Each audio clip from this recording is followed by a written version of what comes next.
Hi, good evening. This is Sir Hassan Dosani. How are you guys doing today?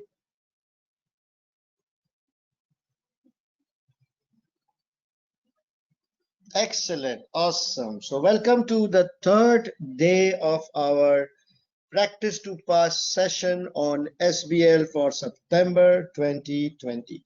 I welcome students who have joined today for the first time, and as usual, just let us wait for 1 or 2 minutes maximum for our fellow students who are struggling to join in. Let's give them a benefit of doubt for 60 more seconds.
Right, so let's begin with some basic housekeeping things. The way you can ask me question is you can type your questions in the question box, which you can see on your screen. And after every couple of slides, I will take a pause and I will read your questions and try my best to answer as much as possible. Please try and restrict your questions to the topic under discussion only.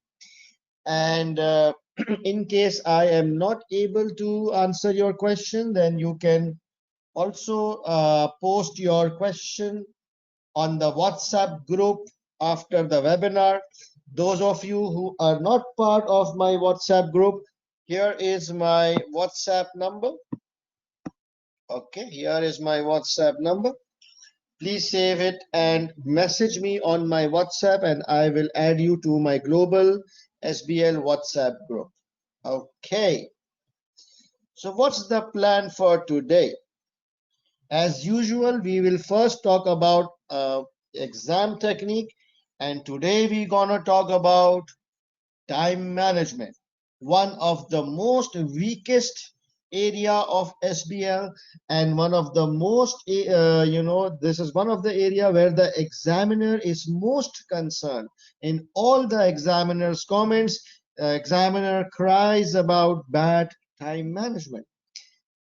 After that, we will today we will focus more on corporate governance areas, which includes the board of directors. I will be going through several small but important areas. After that, we will talk about family owned versus listed companies. Then we will do a good comprehensive question on these topics. And then we will talk about something important again, which is integrated reporting slash 6 capital. Okay. After we'll talk about integrated reporting, we will do another question on integrated reporting so that we are able to apply the concept in a real exam question. During these two questions, we will today understand what is skepticism skill, and we will also apply evaluation skill, which we already talked about in the first class. And as far as formats are concerned, today we will be using something called section of a report. Right. So today's exam technique is time management. Can I quickly look at the questions?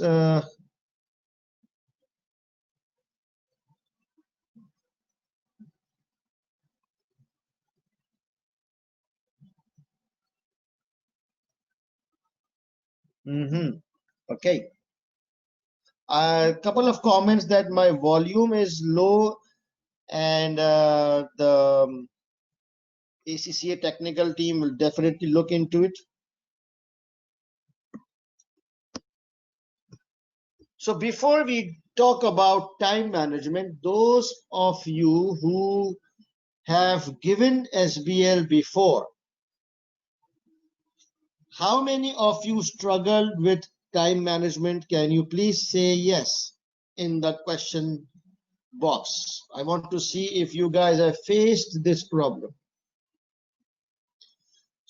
So when I say bad time management, it could mean two things. Either you were not able to complete the paper, maybe your last requirement or last couple of requirements were missed, or you were able to complete the paper, but the quality of the last answer was really bad. You know yourself that you just wrapped it up and packed it up and you just managed to kill it, but it was not a good thing. So how many of you have faced or experienced time management issues? Yes.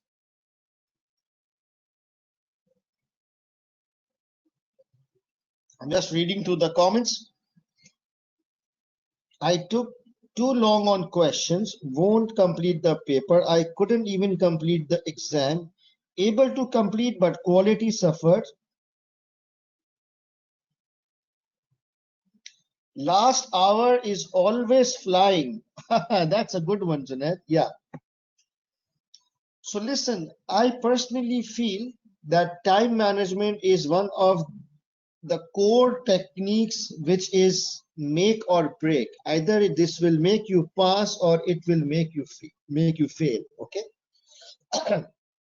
So there was one student, one of my previous students of physical batch, and he was an average student with average English skills and average drafting skills. Okay. And when the result came, he came to me and he told me that he failed. Okay. And I asked him, oops, how much did you get? And he told me that he got 45 marks. So he failed, obviously. Okay. And then I said, were you able to complete the paper? And he said, nope.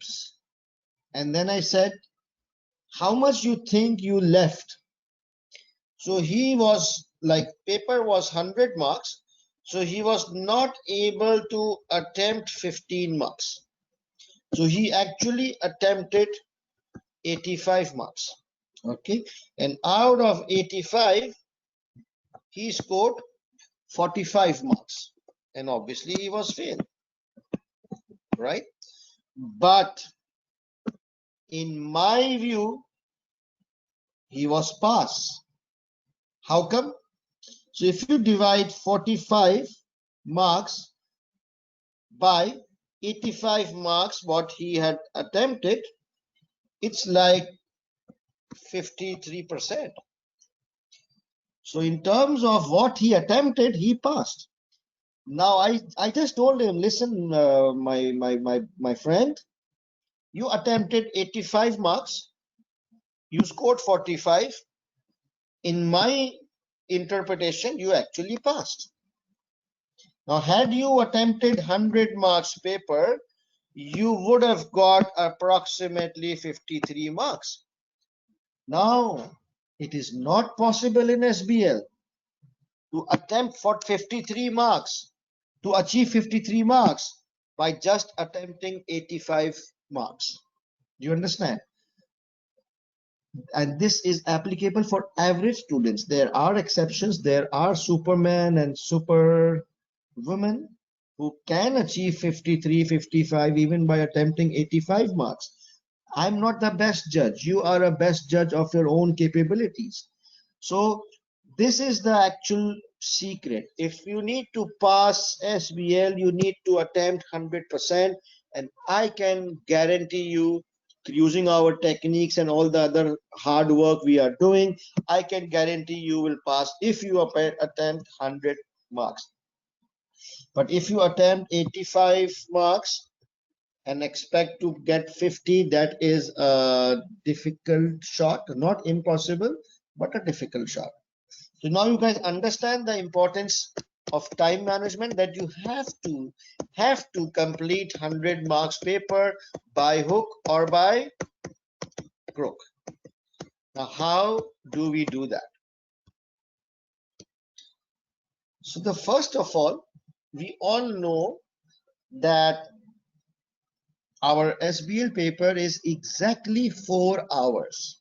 Okay, so out of those 4 hours, we will allocate, or we are supposed to allocate 1 hour to reading and planning, and the remaining 3 hours we have to devote to drafting or writing. This is how we break the 4 hours: 1 hour for reading and 3 hours for writing. Okay, so let's talk about reading. So in your case, there will be when you read your exams, there will be a overview or introduction about the company, and then after that followed by tasks, okay, or questions, and then there will be 6 exhibits. That's the standard format of your paper. There will be an overview or introduction, and then questions, and then followed by exactly six exhibits. Okay, now there are 2 types of exhibits. The first one I call is one to many, and the other one I call is one to one. Okay, so how many types of exhibits are there? There are 2 types of exhibit: one to one and one to many. Now what is the meaning of one to one exhibits? Just 5 seconds, think or try to guess. What is the meaning of one to one exhibits? Just think, no need to write.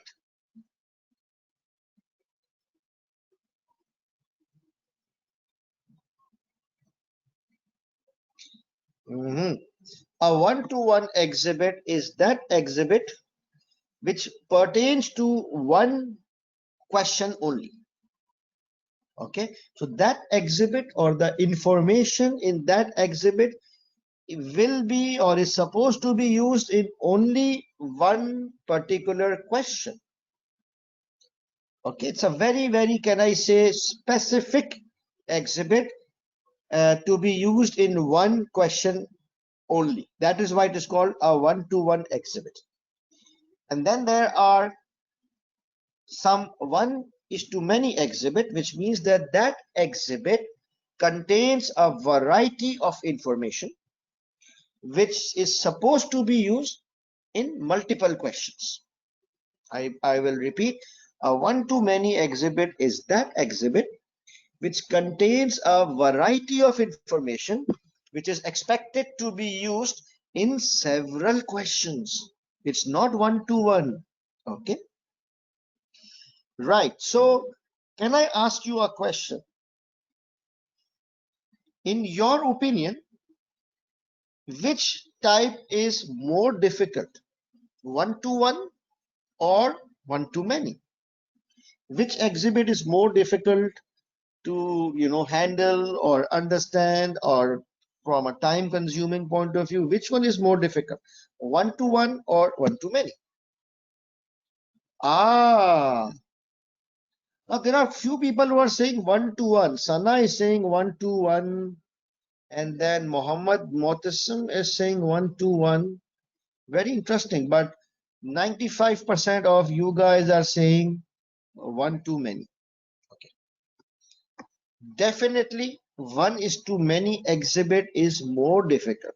Okay, because it's got a variety of information. You need to highlight, then you need to referencing, you do your referencing. So you need to keep all the tasks in mind. Some paragraph or some information will pertain to task 1A. Some might pertain to task 3C. Some might pertain to task 2B. So it is a lot of multitasking, and you need a bit of speed and bit of IQ and smart, fast thinking to handle one is too many. In contrast, 1:1 is relatively easier because it's just containing one type of information to be used in one particular question. Okay. Now, let me give some examples. Generally, out of 6 exhibits, on an average, 3 exhibits are one too many, and the remaining 3 exhibits are one to one. Okay, that's average. It could plus minus 1. Okay, but on an average, half of them are one too many and half of them are one to one, and they don't follow a necessarily any sequence. Okay, do not think that the first 3 will be 1 is too many and the last 3 will be 1 is to 1. There is no sequence. They can come as and when the examiner want them to see. All right, so now we need to develop a skill to be able to judge or decide whether this particular exhibit is one too many or one to one, right? So generally, board minutes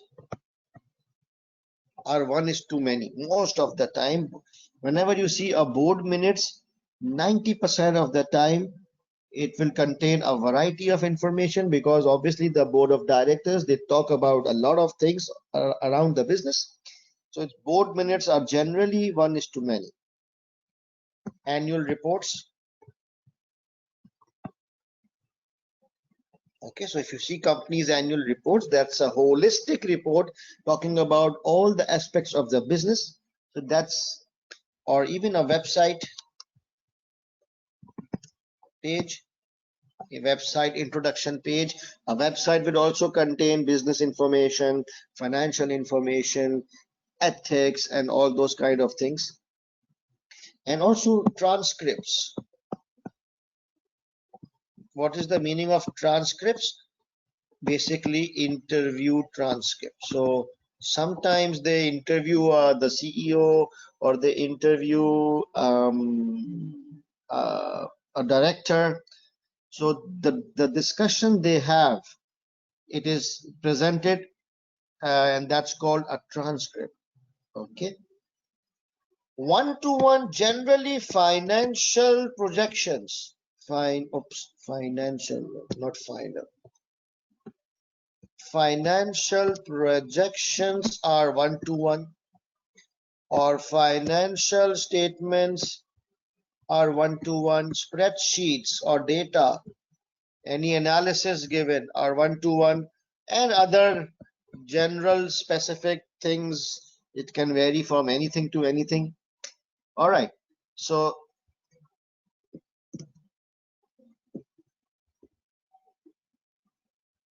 one more thing, newspaper articles. They are also generally, most of the time, like 70% of the time, they are one is too many. So now, why did I tell you this long story of 1 is to 1 and 1 is too many? Do you know? No. I'll tell you. It's kind of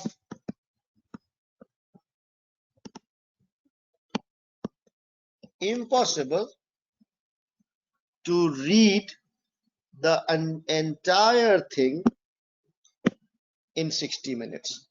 So like, it's not possible. Okay, even I take like 70 minutes. For few of you, it might be possible. I'm just talking about vast majority with average reading skills. Okay, so do not hold me word to word, but by and large, you listen, you need to read the overview, then you need to read the tasks. Then remember, we need to make a list of the tasks. Okay, so for CBE students, we copy paste the task. It's relatively faster, but for manual students, they need to make a list by handwriting the topics on the last page. It takes them like 7 minutes. That needs to be done, and then you need to read the 6 exhibits. So in all, 1 page, 2 page, 3 page, and approximately 10 to 12 pages of reading and thinking. It's by and large not possible to complete. Okay, trust me on that. So then, which exhibit should we read, and which exhibits should we defer in case 1 hour is finished? That's the question. So can you guys think that if you can only read 3 to 4 exhibits, then which one would you prefer to read first, and which one you would prefer to read later when you start answering that question?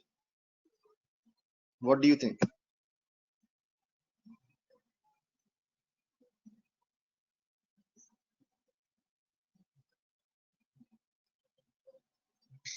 Very interesting. So 50% or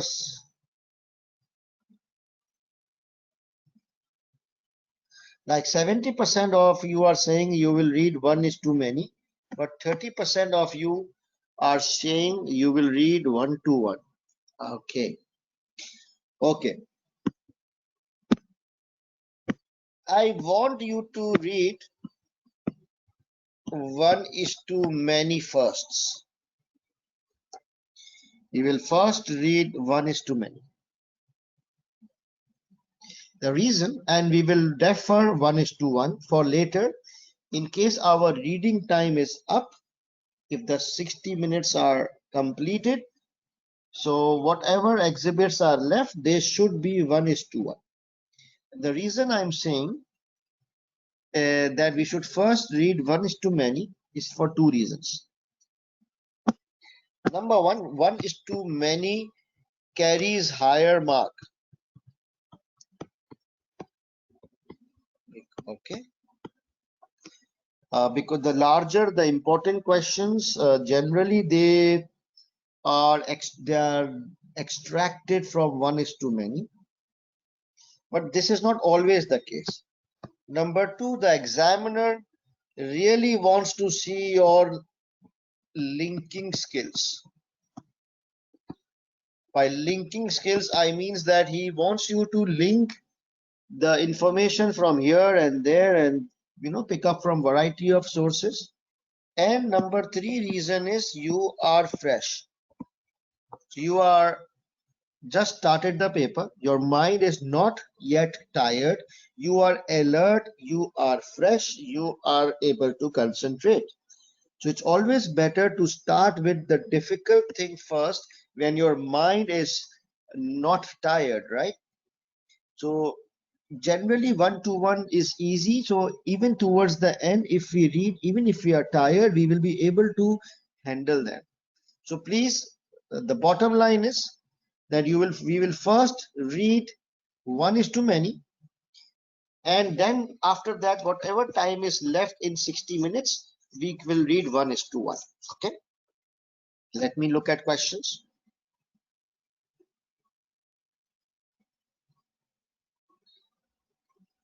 How can we know which is 1 to 1 and which is 1 too many? Press release. How about press release? Press release generally is 1 is to 1, but generally, but not all the time.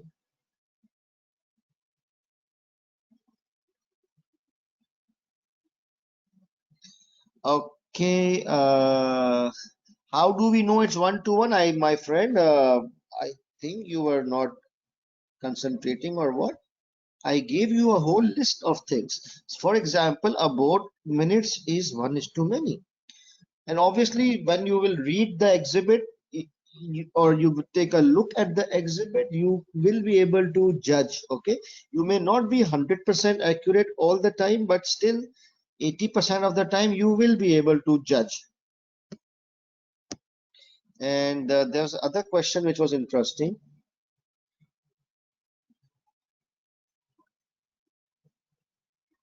Okay, this is Rea. I don't know how to pronounce it. Sorry.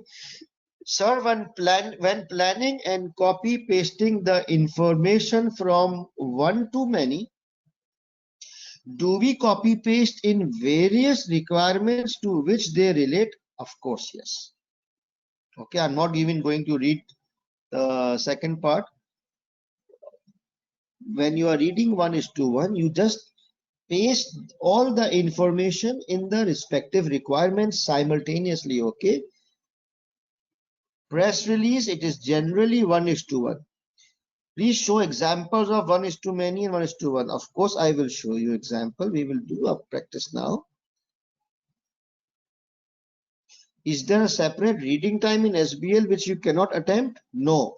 SBL is a 4-hour paper in which there is no separate reading time. The full 4 hours you can read and don't draft anything, or you can draft and don't read anything, or you can do both, or you cannot do both. Up to you. Full 4 hours is yours. That is why we need an internal discipline, that we read for 1 hour and we write for 3 hours. Okay, so we'll referencing the reading onto my menu. I don't, Amit, I didn't get your question. So we will reference while reading 1:many, right? Of course. Why read the exhibits first at all? Chris, I didn't get you.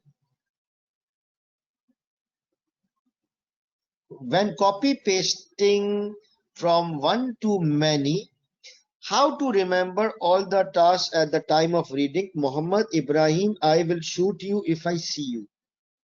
In my first class, the first technique I told you was how to link, and in that we discussed that we need to make a list of requirements.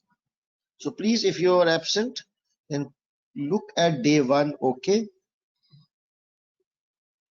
Can we conclude that an exhibit with figures is 1:1 exhibit? Yes, most likely yes. Do we have to copy paste while reading? Not really. First complete one exhibit, then copy paste the highlighted portions. Okay, you never know what's going to come if you continue reading. So at least complete one exhibit, then copy paste, then move to the next exhibit, complete the reading and highlighting, then copy paste. How to reference with CBE, Zafar? Please watch my day 1. In my day 1 webinar, the first thing I started was how to do referencing. Okay, without that you are wasting your next 4 days of the webinar. So please take out extra time and watch day 1. Okay, okay, now enough.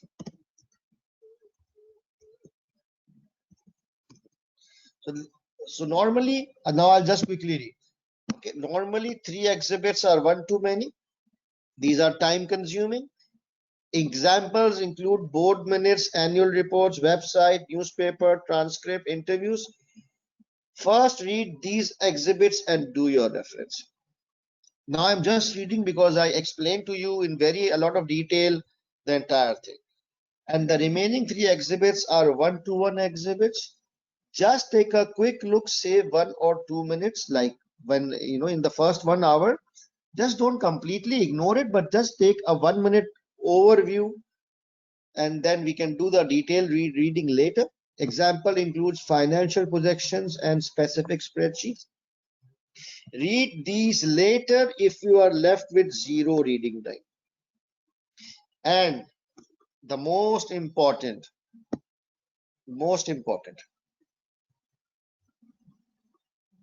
what to do if the reading time is up and your exhibits, and you are on 4th exhibit or 3rd exhibit or 5th exhibit. What to do? 60 minutes are up and you are on you're just starting your 4th exhibit. What will you do?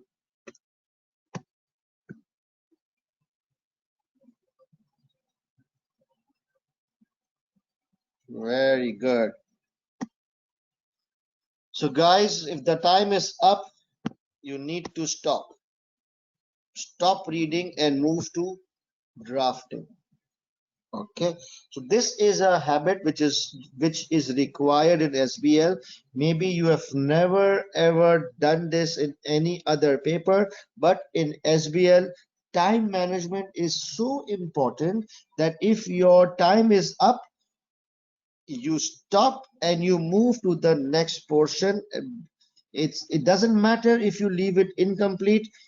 Incomplete is a lesser sin. Okay, but time management or time mismanagement is a bigger sin. Do you understand?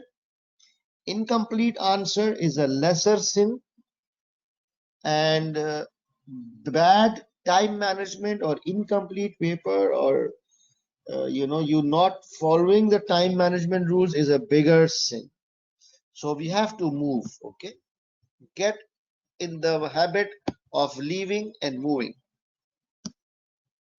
Now come to the writing time. Obviously 3 hours is allocated for writing time, which means that we allocate 1.8 minutes per total mark. Ladies and gents, please look at this. It is 1.8 minutes per total marks. You remember yesterday's lecture in which we were deciding number of points and number of lines to write. There are two types of marks. There is technical marks and then there is professional marks.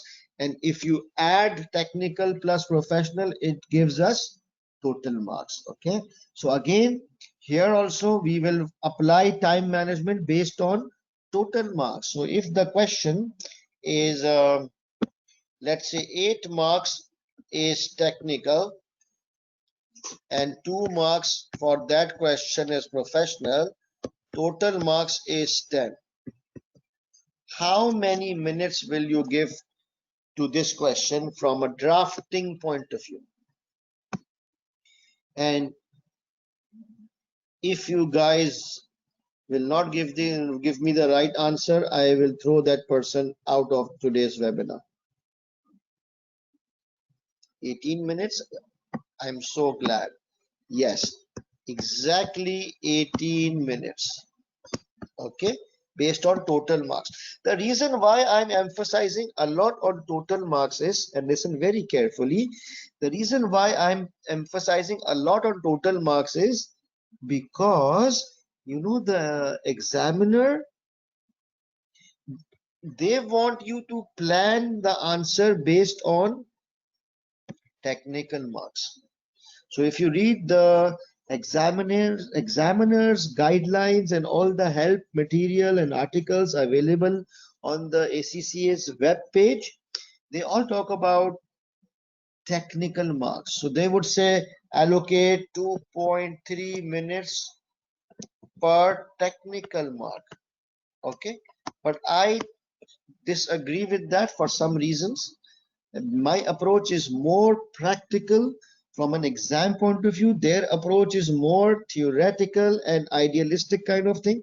So that's why I'm emphasizing that, guys, always follow total marks. Even if someone tells you technical marks or you read somewhere technical marks, ignore that. Okay.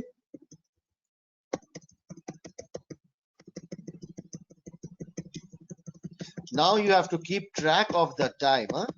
That's very important. This thing. As soon as 18 minutes are up, you need to stop your writing, leave some lines and move to the next question. Again, the same thing which we did for reading time. As soon as that reading time was up, we moved on. We left it incomplete. Exactly same we will do with our drafting as well. I would rather have 6 questions incomplete, all the 6. Let's say, for example, The exam has 8 questions in total. I would rather have all the 8 questions completed 80-85%. Okay, each of them completed 80-85% instead of you completing 6 questions and completely missing the last 2 questions. For example, let's say the last question was about risk management. Now, risk management is a very important syllabus area, and because of bad time management, you were not able to start the last question and the time was up. So now the examiner who is checking your paper will be in some doubts. He doesn't know whether you are familiar with the risk management area of the syllabus. So he would really be nervous to pass you. He might give you 48, 49. So it's better to demonstrate your knowledge of the entire syllabus by attempting all the questions. It doesn't matter if you attend like 80% or 85% and leave the tail end because of short time, but just follow strict time management discipline. Okay, let me look at questions.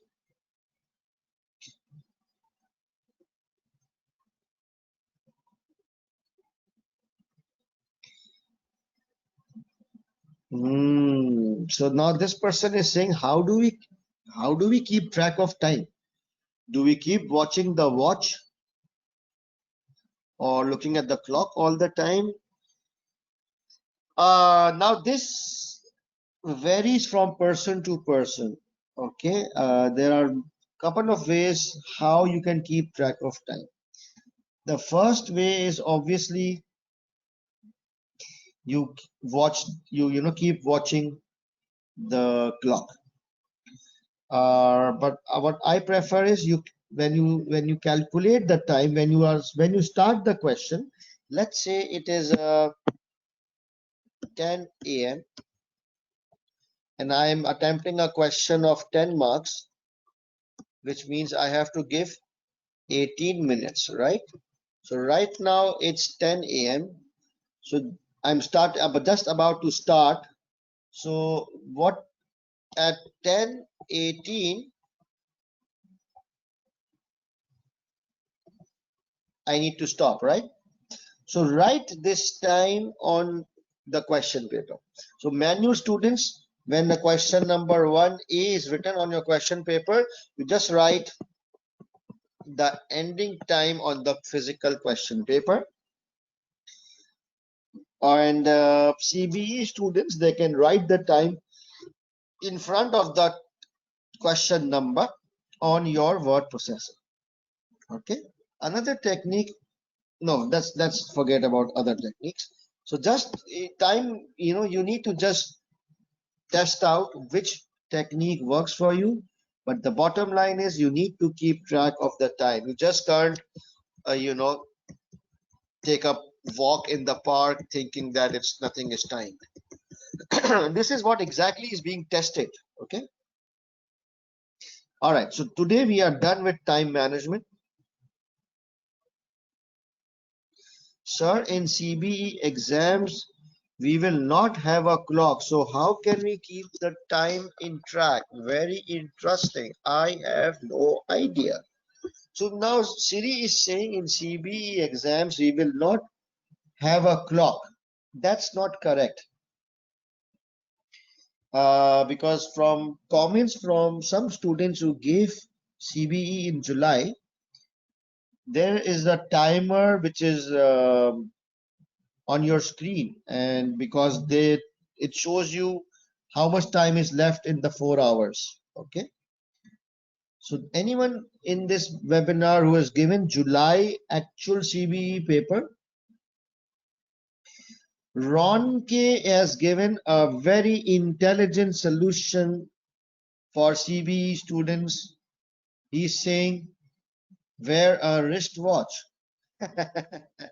Good one, I like it. So yeah, in CBE there's no clock, then you wear a clock on your head. Wristwatches are not allowed? Excuse me, I never read it anywhere. How do you know it's not allowed? I've never seen it anywhere written that wristwatch are not allowed. Smart watches are not allowed. Yes, I agree with that. Smart watches maybe are not allowed. It makes sense.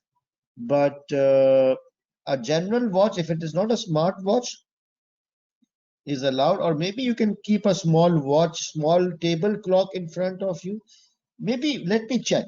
Okay, I'll check with the ACCA officials and I'll get back. And I really appreciate this question. Very out of blue and took me off guard, but very relevant question. You can use computer time to check the time. I don't know. They don't allow the analog wristwatch. What's the analog wristwatch with digital? Simple watch is allowed. Timer will be there on the screen. Okay, you see, you got your answer, but still I will check whether a watch is allowed because nothing in the guidelines talks about watches. Very interesting. I'm really enjoying, you know. Okay, let's move on, guys. Now, you see, I spent so much time. I spent like 45 minutes almost on time management skill. This just shows how important it is. Okay. Now let's start with the topics. So today's topics are easy, short, simple, except for integrated reporting, right? So I will try to quickly go through these board of directors topic. It is most of it is self-explanatory, and I will just give you a high-level concept, and then you can read yourself.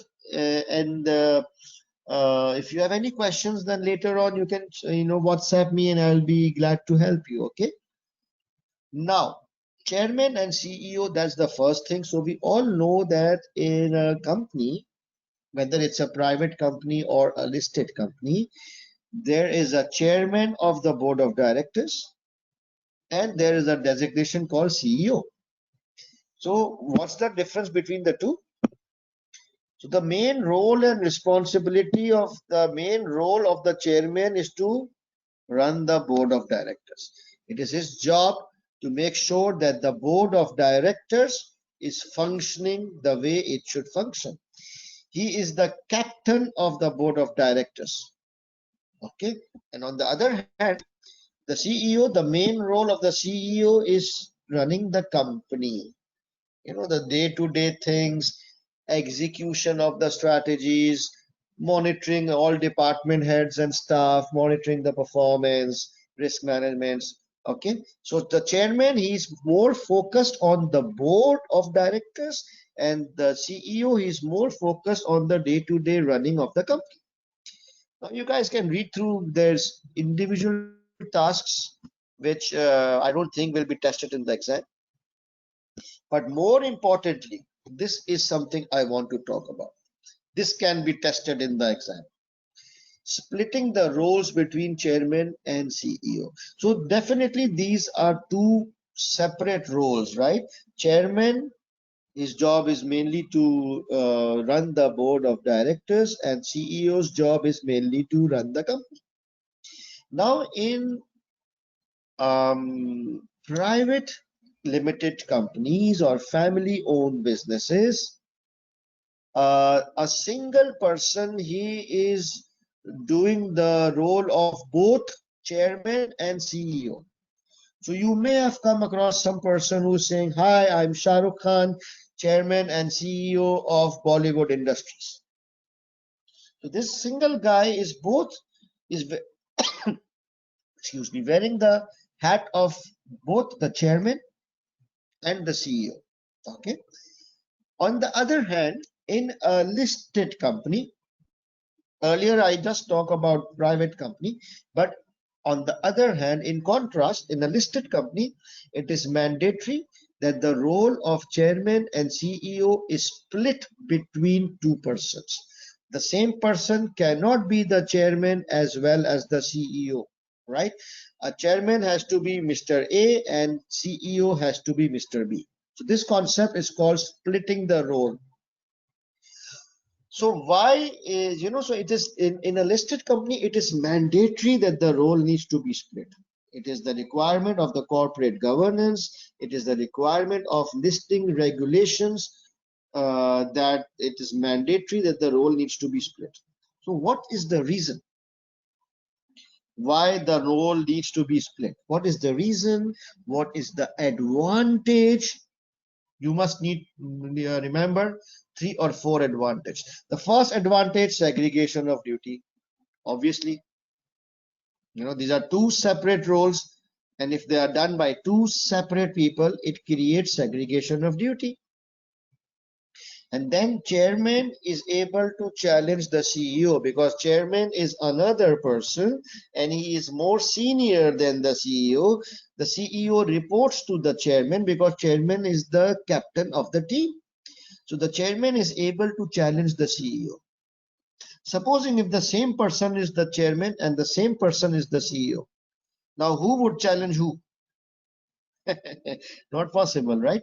So if the role is split, then it's very important that the chairman is able to challenge CEO. For example, the CEO is not performing, or CEO is incompetent, or CEO is taking or proposing something which is unethical or against public interest or whatsoever. So there should be a person who will be able to look into the CEO's eyes and say, get lost. Okay. So that's another big advantage, that chairman will be able to challenge the CEO.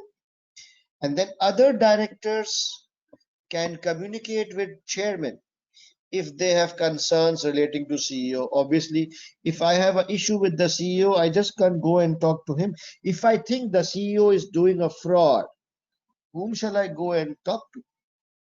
Chairman, right? And just imagine chairman is also the same person.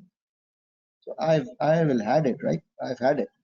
So again, a very big advantage. And then lastly, higher shareholders confidence, as chairman is normally a non-executive director. So CEO is an executive director. He's a paid employee of the company, whereas chairmen are normally non-executive directors, which means they are not employees of the company. So you need to remember these 4 very important advantages or reasons why the role needs to be split. Obviously, there are certain limitations as well. There are high chances of disagreement or clash between the chairman and the CEO. And chairman may not have in-depth knowledge of the business, because he doesn't come to the office every day. He's just there on board meetings. He's more into strategy, so he might not have hands-on knowledge of the business. But despite these disadvantages, the advantages are much more, and that's why the listing regulations and corporate governance, they make it mandatory for listed companies that the roles should be split. Any questions on this particular slide?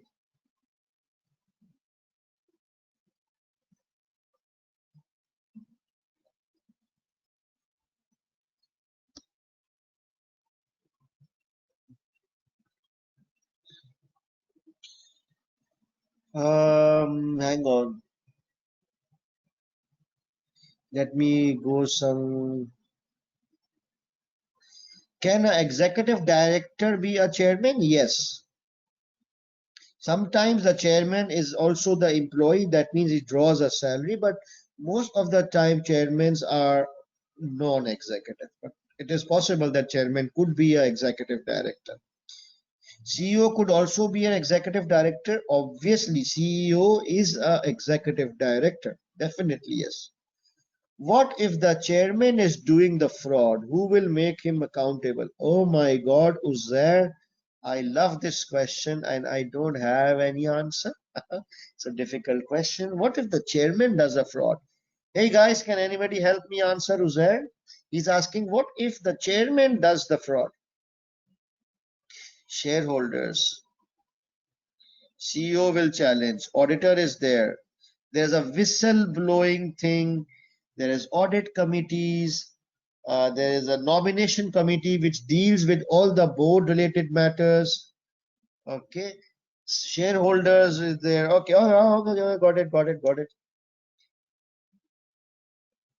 Ethics committee, very good. Some companies have ethics committee, but I think whistleblowing would be a good one.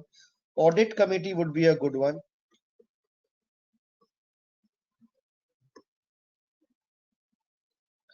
Uh, if chairman is not performing, then where to highlight? That's shareholders' job, because the shareholders have appointed the chairman, and chairman is like reappointed every 3 years. So shareholders can kick him out if he is not working. Sir, who does the job interview for the CEO position? Would that be the chairman? Why, Fatima, do you plan to give an interview of CEO position? Or you want to take an interview of CEO? Interesting question. Yes, it will be the chairman. It will be a nomination committee. We will talk about it in a bit, which deals with additions and deletions to the board of directors. Who gets paid more, the CEO or the chairman? Aisha, if the chairman is non-executive, then obviously CEO will be getting more. But if the chairman is an executive director, which means he's on the payroll, then I would imagine that CEO, the chairman would be getting more.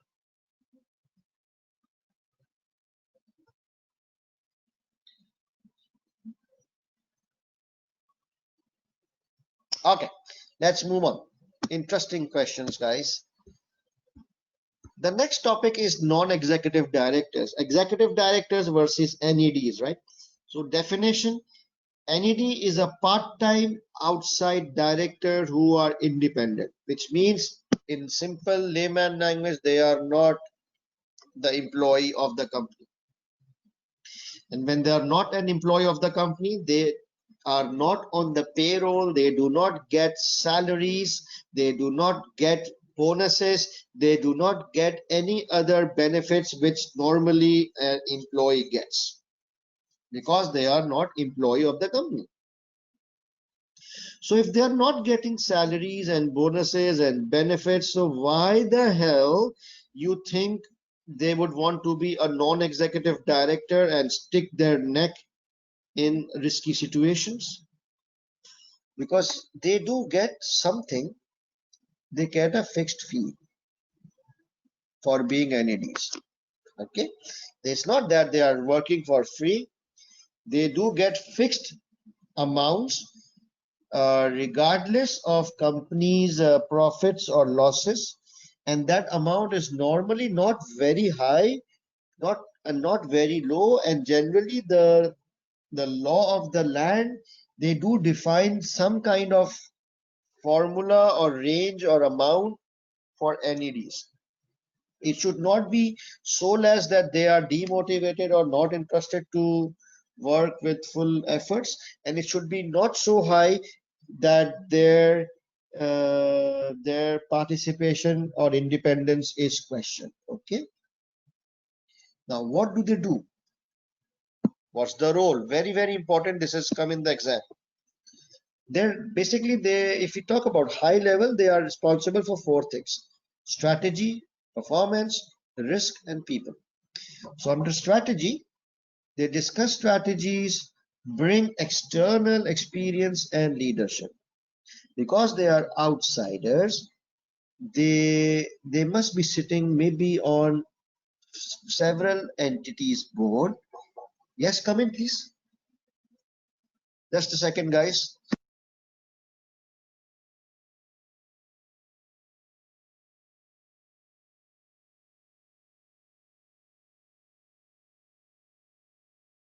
So, sorry, guys, for that.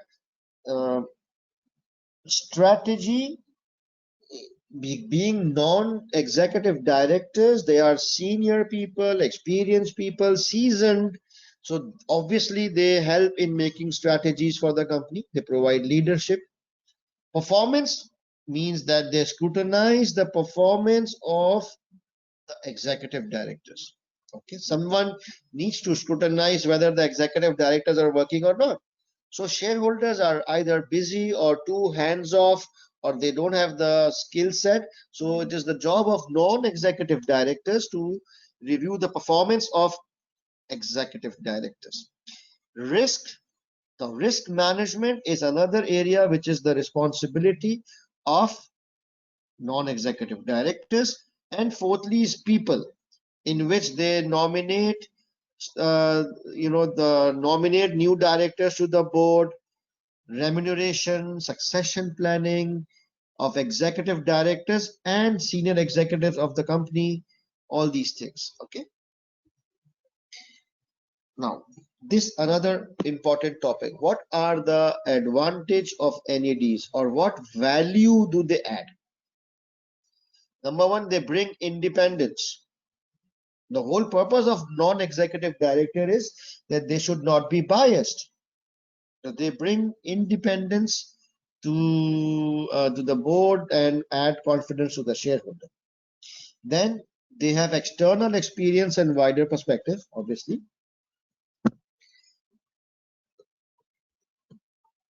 They scrutinize and challenge the performance of CEO and executive directors.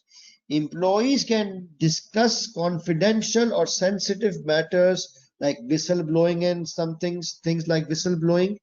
It comes under the ambit of non-executive directors, and then company can comply with regulatory listing requirements.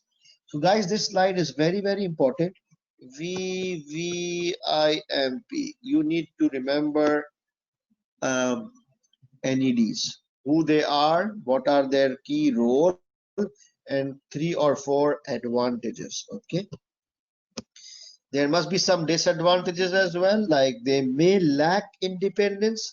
So as a human being, you cannot always be very nice and angel. There might be some gray area.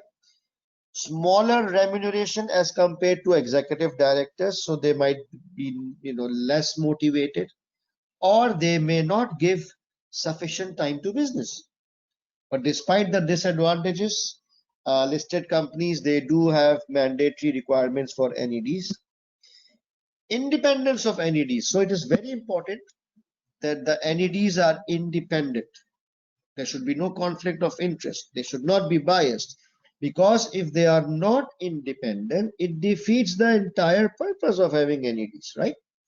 So there are certain conditions or criteria about independence. For example, he or she should not be an employee of the company for last 5 years. So if I am the CFO of my company, right? I am the finance director of my company, and let's say tomorrow I retire from my company, I cannot immediately become the non-executive director of that same company. I need to give a gap of 5 years. So you cannot be an employee of the company during the last 5 years, because you need to detach yourself completely. You should not have any business or financial relationship with the company for last 3 years. Okay, you should not be an NED in the same company for more than 9 years. Do you get that? So you can only be an NED in one particular company for maximum period of 9 years. After that, you are not eligible, because you may lose your independence because of familiarity or friendliness. You should not have close family ties or friendship with executive directors. Your wife is executive, you are NED and your wife is CEO, or vice versa. What a deadly combination. No family members working in the company in senior position. And lastly, no share in profit or having share options of the company. You need to be very clear, because these are the things which are not allowed, because these impair the independence of non-executive directors.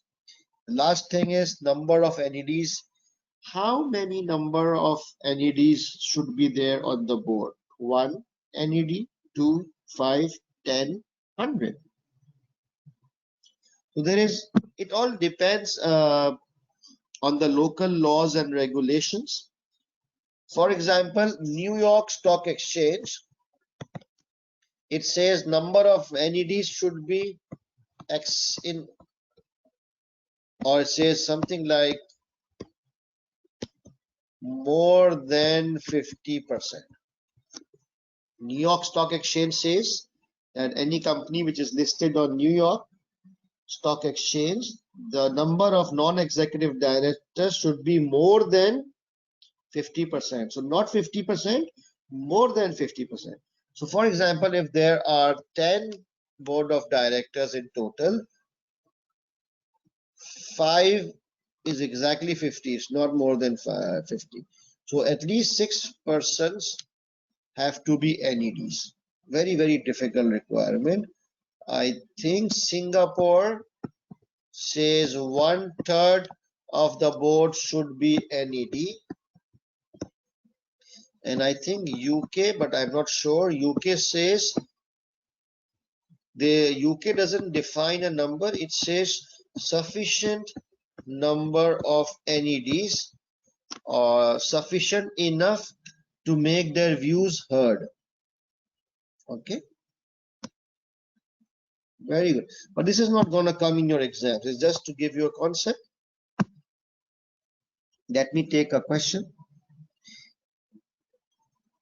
Can the CEO resign and become the chairman? Now, what kind of question is that? I just said that you cannot become NED if you are employee in the last 5 years. Okay, so if the chairman is a non-executive position, the CEO cannot become a chairman for the at least for next 5 years.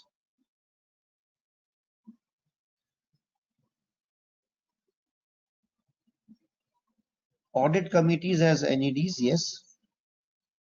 I'm coming to audit committee. Sir, does the chairman make strategy of the company? Oh yes, strategy making is the main task of the entire board of directors. And who's the captain of the board of directors? The chairman. So obviously he has to participate with whole heart and soul. I'm just looking at questions before I move. What if a same NED will be working for 2 companies? Yeah, it's allowed. You can, I think maximum number of companies you can be NED is 5, I think, but it varies from jurisdiction to jurisdictions.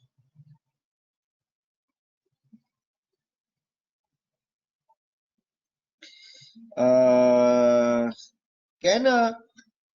what if an NED is also the NED of another company which is our major customer or supplier?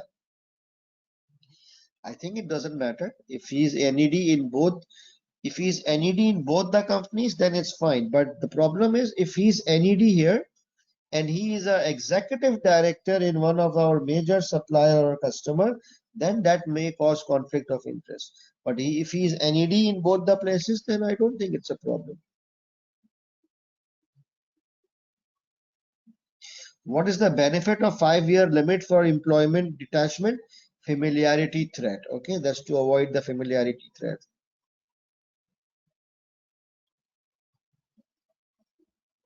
Sir, can you please say if the independence of NED is breached, can we relate any ethical way? If yes, what ethics?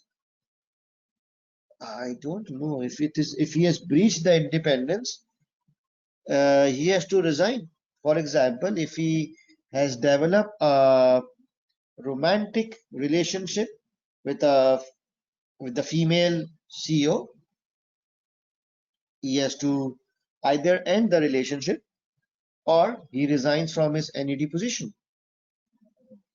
And if he doesn't, I think from a professional ethics point of view, objectivity, he's biased, there's conflict of interest, he cannot remain objective in his job, right? All right, the kind of questions now I'm getting are interesting questions, but they are not relevant from exam point of view. Please understand, SBL is a very high level strategic paper, so nitty-gritty questions is not required. Okay, now let's talk about board committees.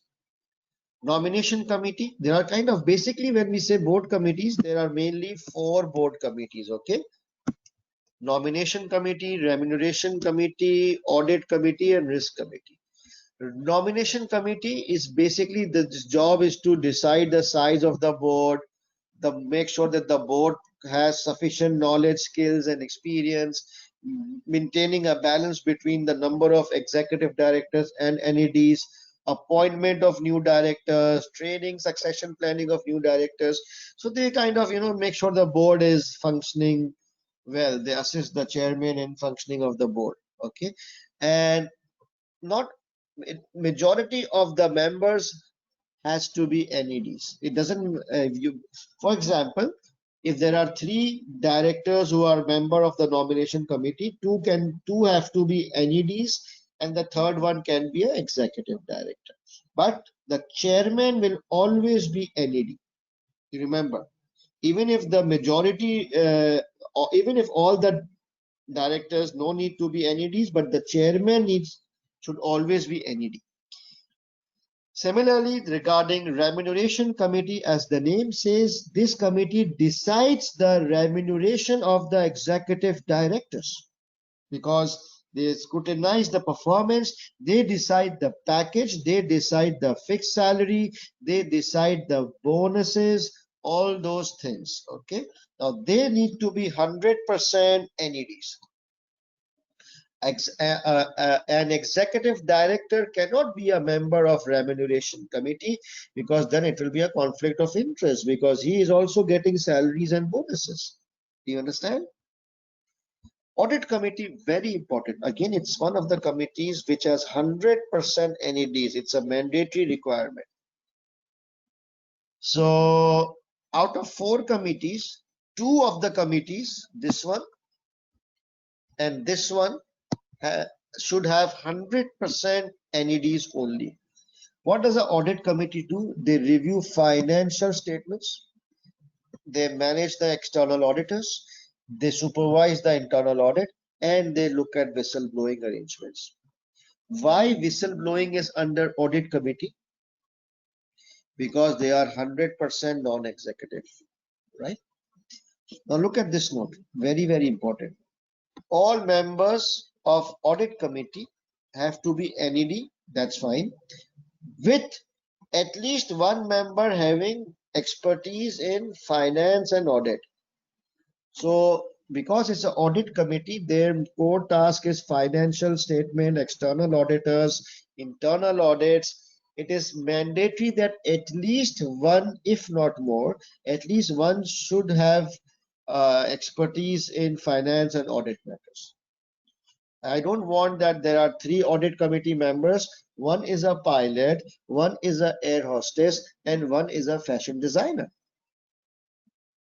It won't work, right? They won't understand ABC of financial statement. Then smart CFOs like you guys will take them for a ride. So that's why one of them needs to have a finance degree and experience. Okay. And lastly, there's a risk committee. It has to be majority NEDs, but the chairman obviously has to be NED. What do they do? As the name says, they implement risk management, they embed risk management in the culture, they identify risks and recommend controls, and da da da. Most important is this one. Again, I will say very, very important, this topic. What is the advantage of having board committees? Okay, why do we need to have committees when the full board is there? Why do we need to have extra committees? Number one, committees are more focused. Committees are more focused. They give extra time. They are more specialized. For example, audit committee will consists of a guy whose expertise in finance. Audit committee will focus more on the financial statements, and then more time can be spent by committees, okay, because the board has limited time.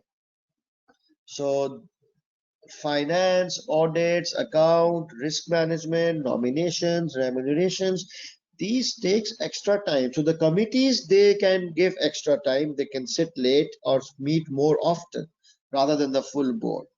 And then if you have committees, that means NED's involvement in your business is high because the chairmans are NEDs and two committees consist of 100% NEDs.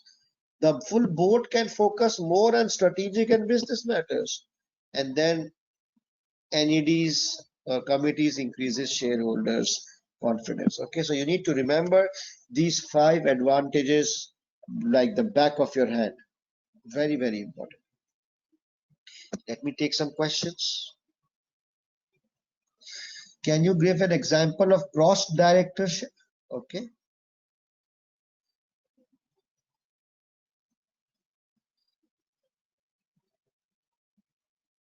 If NED consists of 100% in the board, then CEO and chairman remain same? No, please. Don't ask such extreme questions. Keep it simple, my friends.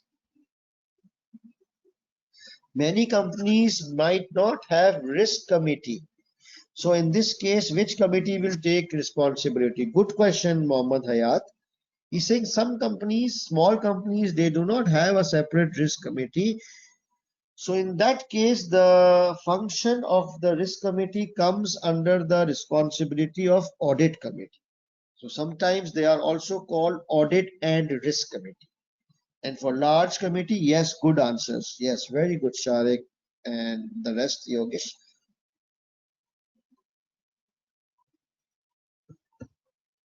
Right. So someone asked, what kind of question can be asked? Okay, listen very carefully. Someone asked, what kind of questions can be asked? I think this topic, advantage of having board committees. But it is SBL paper. They will never ask something so direct that please guys tell us few examples or tell us few advantages of having board committees. No, no, no. So let me give you a real paper scenario. So this is this company. There's this company which doesn't have a risk committee, and the tasks of risk committee are being performed by audit committee. Okay.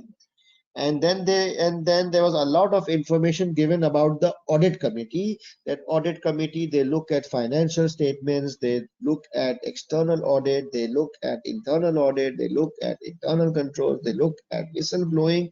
And then it says that other than that, they also have a general responsibility for risk management activities. And then it also said that all the directors or NEDs of audit committee are finance professionals.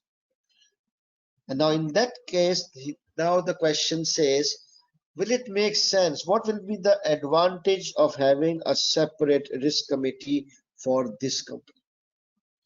And now you will have to give the advantages, but in context of the case. You will say that having a separate risk committee will mean that that committee will focus more on risk management. Currently, the audit committee is not focused on risk management because their core task is accounts and audits. Then you will say having a separate risk committee will bring more specialization and expertise. And then you will link with the case. You will say that currently the audit committee, all the directors are finance professionals and none of them have any expertise in risk management. You know, and this is how you built your case. Good question. I liked it. I enjoy these type of questions, more exam related rather than fairy tale questions. Do we need to worry about ethics committee? No. Okay. Remuneration and reward of that. Now I want to speed up because our speed is very slow. Remuneration and rewards of directors. So Number one, who decides the remuneration and rewards? It's basically the remuneration committee proposes and the shareholders they approve. Okay. So there is one important thing, that remuneration has to be linked with performance. The director should not be on 100% fixed salary. Some portion of their remuneration needs to be linked with performance. Okay. So they must have a fixed pay, that's fine, but then they must also have a variable or a performance based component like bonuses or share options. Okay, so if they perform, they will get this. If the director doesn't perform or the company doesn't perform, they don't get this. Okay, and that's the main thing. Diversity in the board. Diversity means that you have a variety of people in the board of directors. Like for example, if the board of directors consists of only only people who are aged people like 55 plus of age, that's not diversity. Or if it just contain only male and no female, that's not diversity. Or if it contains all finance professional and no one else on the board, it's not diversity. Diversity means that the board should have variety of people. And variety in what sense? Variety in terms of age. So there must be some aged people, some not so aged people, some young people. And variety in terms of gender, like a male and female should be also there. In fact, in some of the jurisdictions, now it's mandatory for listed companies that at least 1/3 of the board should be female. Okay, gender diversity. Then educational or professional diversity, that some people must be, they must come from different backgrounds and professional experience. Number of year of experience can be diversified. Ethnicity, like religion or color, or so normally whatever, the board should represent the diversity which is there in that particular society. Okay, so what's the advantage of diversity? It's a wider pool of talent, yeah, broader range of ideas, more representative of the community, enhanced reputation and compliance with listing regulations. However, diversity has its own limitations, may lead to subgroups, or board may ignore the views of minority diversified members. So you guys can just read, this is very self-explanatory. You just need to know the concept. What is the meaning of diversity? Couple of advantages, couple of disadvantages. Another hot topic is insider trading. I'm sure most of you know what is insider trading. Insider trading means buying or selling of company shares by its own directors based on information which is not publicly available as yet. So, you know, directors, by virtue of their position, they have access to confidential information which is not known to the public. So it's a listed company, but we have not yet published that information to the public. Directors do happen to know these internal information a bit beforehand. So they should not misuse their position. They should not misuse their information for their personal advantages. It's completely disallowed and illegal. This is called insider trading. So insider trading is not allowed because it is against the professional ethics. It is against the agency, principal agent relationship, whatever. So bottom line, insider trading is not allowed. It's unethical. It's illegal. It's against the professional code of ethics. Okay. Uh, Family owned versus listed company. So there are two types of company. One is a pure listed company, and the other one is a private company, or generally family owned organizations which are private companies. So what are the differences? You must be familiar with the difference between family owned business versus public or listed companies. This is a very important topic. So family-owned business is obviously owned by family members, but a listed company is either owned by individuals or institutional investors, general public. Okay. Family owned are mostly private limited companies, whereas listed companies are obviously listed companies. Now, because family owned is a private limited, lesser regulations and corporate governance requirements are applicable. Very few requirements are applicable because it's a private company. But if you are a listed company, then stringent regulations and corporate governance requirements are mandatory for you. In family owned, the role of chairman and CEO may be with the same person. But in a listed company, the role of chairman and CEO has to be split. In family owned, the freedom of taking decisions is, it's family. The dad is there, the son is there, the daughter is there. They all decide and take a decision. But in listed company, decisions are based on majority or voting rights. Okay. In family owned, there is no NED or few NEDs with weak position. But in a listed company, there are significant number of NEDs having strong position. We just read about NEDs and what should be the number of NEDs, 51% or 33% or sufficient number. No board committees may be found in family owned because it's not a corporate governance requirement applicable to them. But in the listed companies, there will be formal board committees, less focus on internal audit, high focus on internal audit and risk management. You need to remember this, okay? It's easy, it's dry, but it's simple. Last topic before we do a question. Extra internal controls in a listed company. So it's easier, in the exam, okay, it will be difficult for me to explain in the exam. I'll explain later. There are some extra internal controls in a listed company, which you will not find or you may not find in a family business. For example, the role of chairman and CEO is split. You will find this in listed company. You will not find this. So this is stronger segregation of duty, better control. And then you will find sufficient number of NEDs, whereas in family owned, you will not find any NEDs or very less NEDs. Then board committees, there will be a proper internal audit function. There will be a whistleblowing arrangement. So these are some extra controls which you will definitely find in a listed company by virtue of corporate governance and listing requirements, which you will not find in a family business. Okay.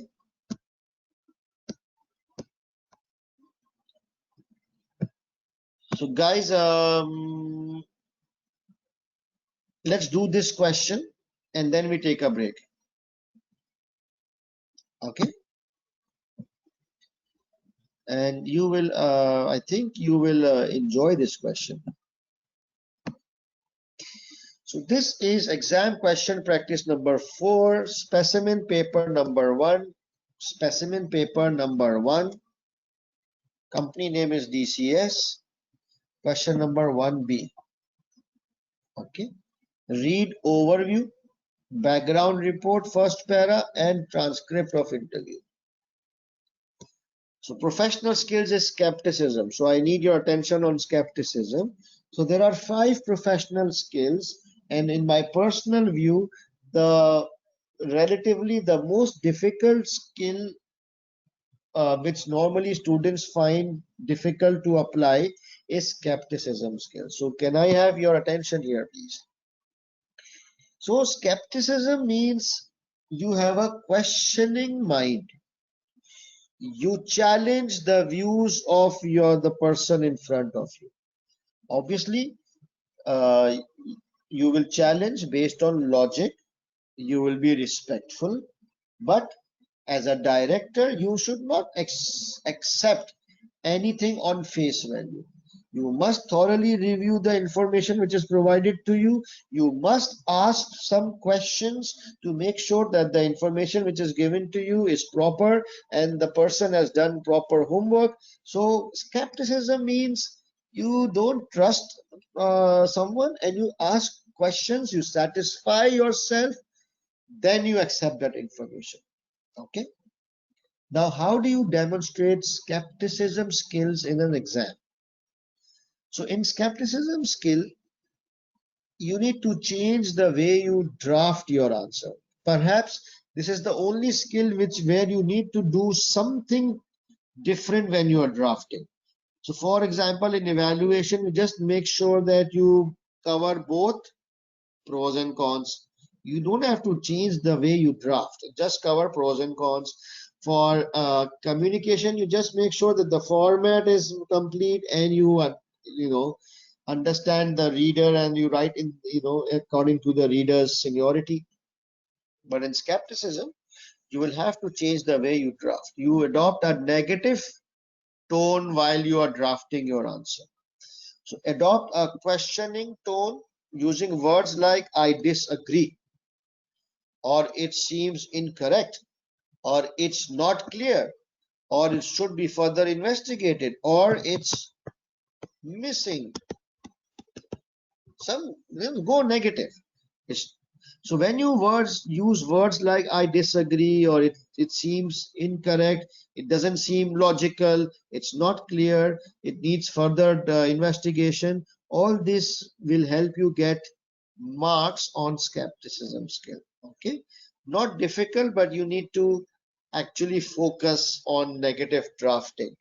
If you just keep on drafting the way you are drafting, the rest of the questions you will not get skepticism marks. You need to deliberately change the way you draft and adopt questioning tone or a negative tone. Okay, so this is question number 1B. So I'm in the CBE format. This is specimen paper 1, question number 1B.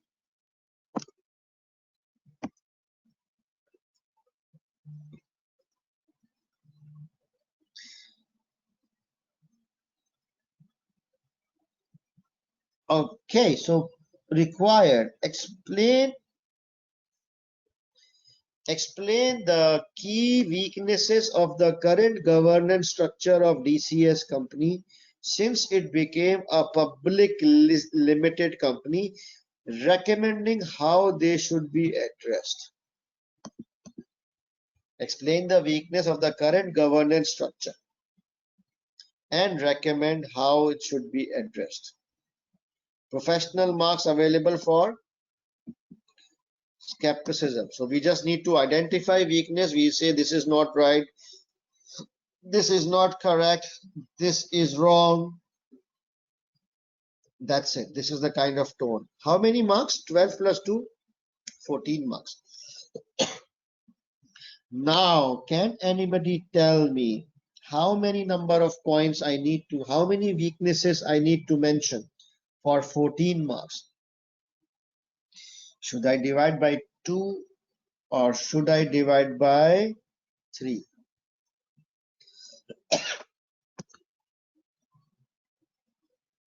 Divide by 3. Very nice.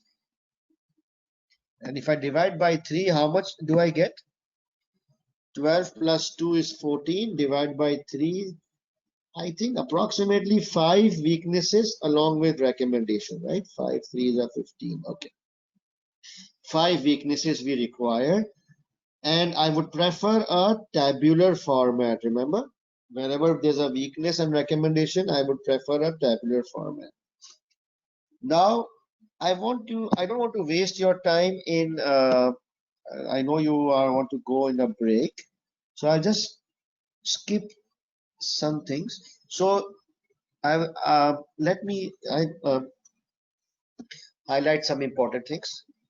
You are Hui Louis, nice name, a management consultant leading a small team which has been commissioned to prepare a consultancy report for data communication services DCS companies director to help them. Okay, so what is your role? What is your name? I'm Hui Louis and I'm a management consultant, and I think I'm an external consultant, right?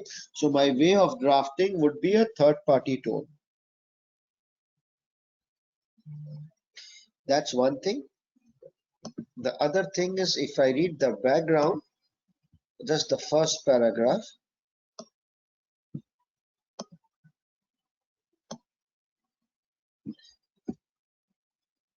a data communication systems are public listed company. Aha. It's a publicly listed company on the small companies. Used to be a privately owned company established 18 years ago by computer engineer J. So it was initially a private limited company for last 18 years, but now it is a publicly listed company.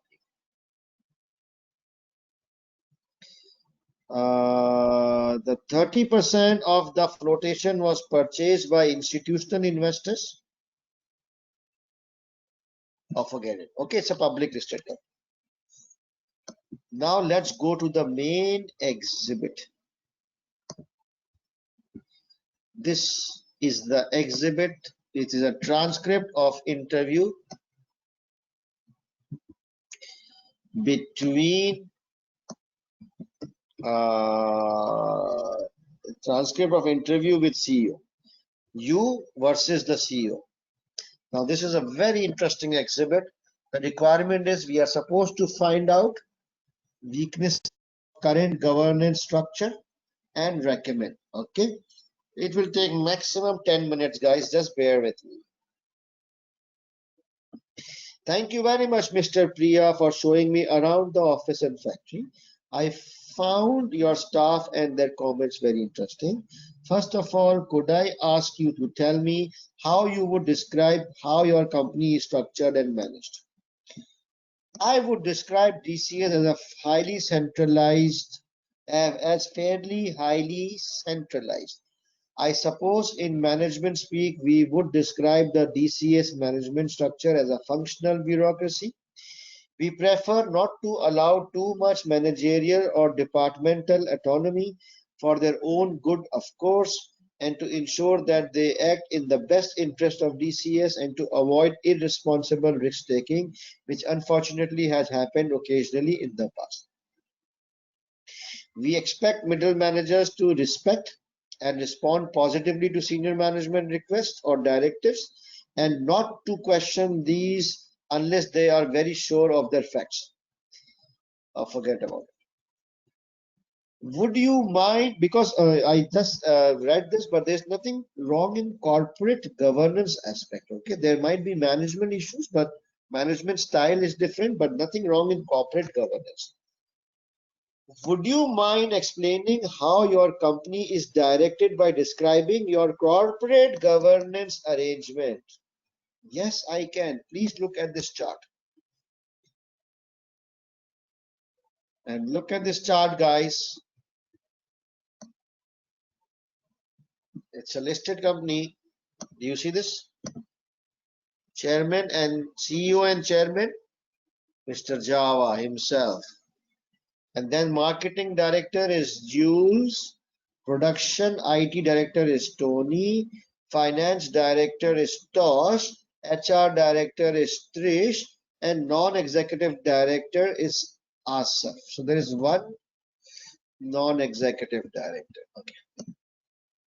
Now, since 2016, DCS has been governed by a board of directors with me acting as CEO and chairman, giving me sufficient control to effectively direct the company and take strong leadership over the board, encouraging debate and driving agenda. Bullshit.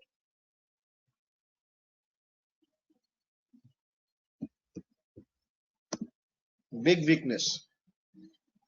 Okay, no segregation of duty. A lot of power vested in one person. Other directors cannot challenge the CEO, right? The board comprises of a marketing director. He was my original sales manager employed by the company, who I have known a long time now. We also have a production and IT director, Tony, who has been with the company for over 10 years. So anything wrong with being there for 10 years or being there from the first year and being good friends? It's not wrong as long as they are executive directors. It will be wrong if they are non-executive. Okay, do you understand? He has a strong background in data communication. Tosh is our finance director. He joined the company just before the company was listed on the National Stock Exchange. Trish is our female HR director. Very interesting. Eh? He mentioned the word female, but forget it. I'm just highlighting it just out of interest. And we also benefit from an independent non-executive member of the board. Okay, we were very fortunate to appoint Asaf. Now, who is Asaf? Oh, Asaf is the non-executive because he is a very talented businessman and also an executive director of one of our two largest supplier.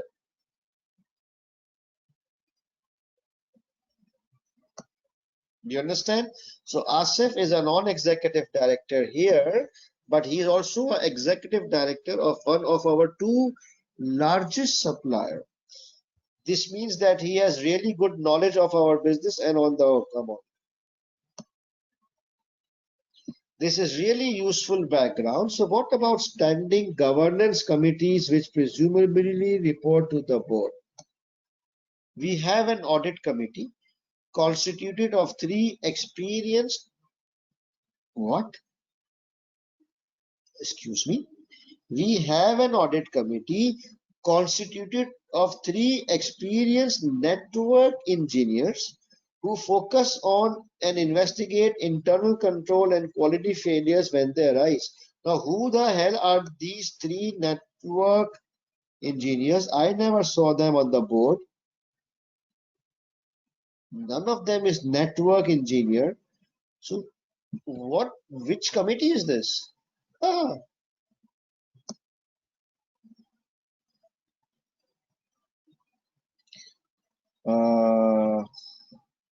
okay.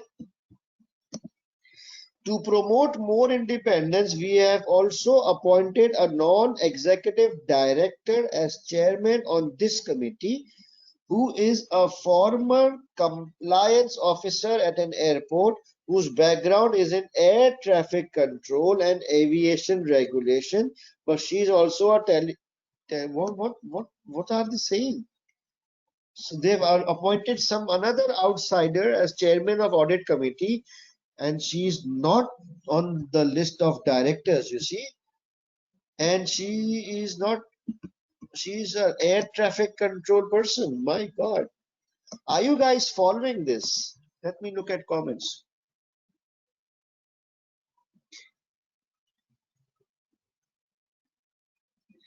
Are you guys understanding? Are you guys able to see these big flaws with the corporate governance? Very nice. That's the whole purpose. So what about a risk committee? And do you have nominations and RAM committees? DCS has no separate board appointed risk, remuneration or nomination committee. Very good. Ooh. Come here. As for salary, we strongly believe that all board members should be on fixed salary to encourage them to take a longer perspective rather than rewarding them with short-term performance bonus. So all of them are on fixed salaries. No component is linked with performance. As far as recruitment is concerned, okay.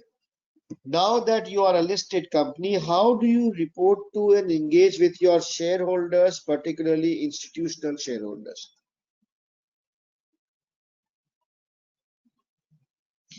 DCS does not have a special governance or reporting structure to engage with shareholders, including institutional shareholders. But of course, we do meet our minimum company law obligations in relation to statutory reporting to shareholders. Okay, fine.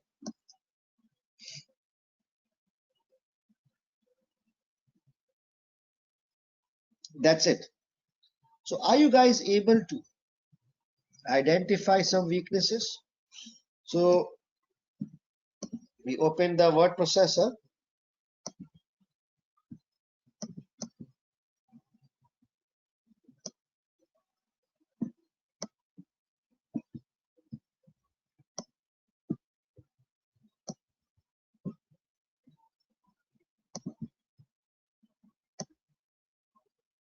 Hello.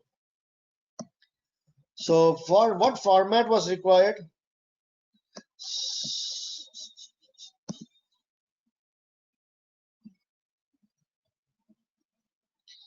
Format might be mentioned in 1A. Okay, now no format is required. So we'll just directly start. Task 1B. Don't forget to give the task number, okay? Because all the tasks will be in the same worksheet. Task 1B, following, let me copy. Following are the key weaknesses. Control C. Following are the key weaknesses and recommending how they should be addressed. Insert a table. Where can I get a nice table from? Table. Let me pick now. Table is here. I click on table. I need 2 columns and some 7-8 rows. Okay. Here I would write weakness. Here I would write recommendation. I will select them. I will heading 3 and I will send. Quick. First weakness.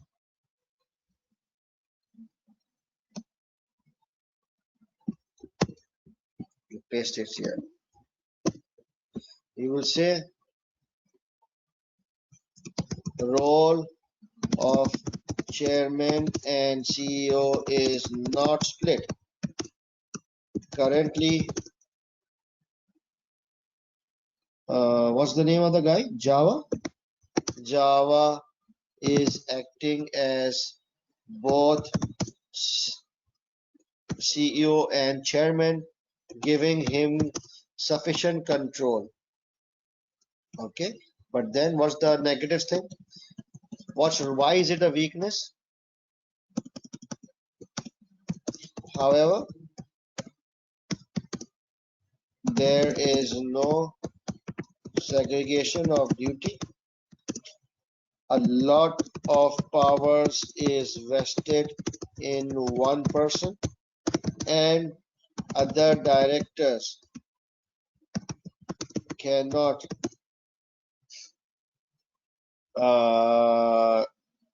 talk to him if they disagree with anything.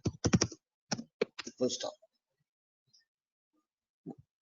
What will be the recommendation? I'm not going to draft recommendation, but you can easily understand what do you recommend that the role of because DCS is now a publicly listed company on the small companies exchange. The role of chairman and CEO should be split between 2 persons, with preferably chairman being a non-executive director. Okay. Second weakness.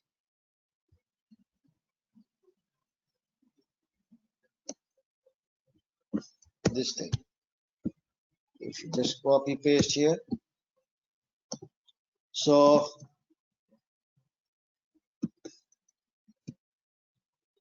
non-executive director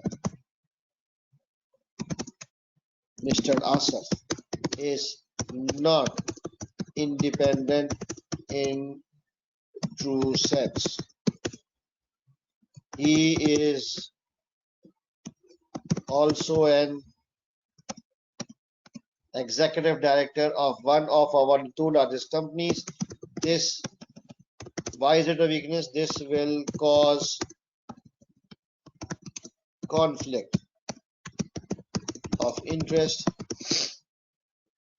as ASAF will be more inclined towards his own company benefits. Okay. Recommendation: the non-executive director should be completely independent, and either ASAF should give up the executive director position, or we must find or replace ASAF with another person who is independent.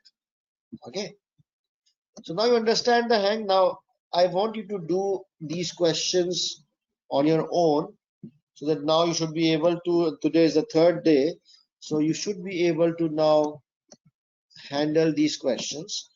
So, but I can verbally discuss. Okay, what about audit committees constituted by three? There are couple of weaknesses here, so that we can make these 2 points. Number one, we will say that the audit committee does not include the board directors. Okay? Remember, all the committees are made up of the board directors. You can't have separate board directors and separate outsiders in the committee. The outsiders are not responsible. They have not been appointed by the shareholders. The board has been appointed. The directors are responsible. So first thing is that the board, maybe because they didn't have sufficient NEDs, only ASAF is there. So that's why they, brought people from outside. So I think they should increase the size of the board. They should increase the number of NEDs so that they can have proper committees. Second thing is that these guys are not finance and audit experts. They are network engineers. Thirdly, whoever is leading them also does not belong to finance and audit. She is an expert in air traffic. Perfect. And then there is no separate committees for risk, remuneration, and nomination. That's another weakness. For salary, it is all fixed. Nothing is linked to performance. That's another weakness. So I think we ended up with 5 or 6 weaknesses, right? Let me take some questions.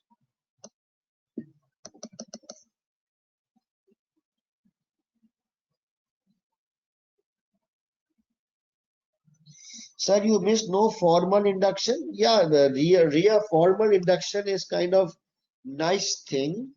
The more mandatory thing is having a nomination committee. So if a nomination committee is there, but you can, if you're running short of points, then you can also take this point. It's not wrong, but I want to restrict myself to the big ticket items, 5 or 6 big weaknesses. So there is no issue if you don't remove the time written. No, you have to remove the time written. No, I just need to delete it. What's the big deal? So did we demonstrate skepticism? Faz, thank you. Faz is asking, did we demonstrate skepticism? I don't know. Let me go back and check. Where is it? So it all depends on my tone of drafting, especially the weaknesses. So I'm saying the role of chairman is not split. I think that's a negative sense. Executive director is not independent. That sounds good. And then, so I think when you point out a weakness in a straightforward manner, saying this is not right, this is not done, it doesn't have members, doesn't have independence, you will automatically get skepticism point. Okay, Faz? Yes, I think that's why I left this question incomplete, so that I now want you guys to practice. For the first 2 days, I did a lot of finger holding because I wanted to show you the technique of linking and drafting and formatting. But now today is the third day. Slowly and gradually, you should be able to attempt. Okay, sir, can you please repeat the female NED who works in airport? She's not a NED. I mean, she's not on our board of directors, right? So she's an outsider because we have been provided with the list of board of directors and there's no mention of a female lady with air traffic controller.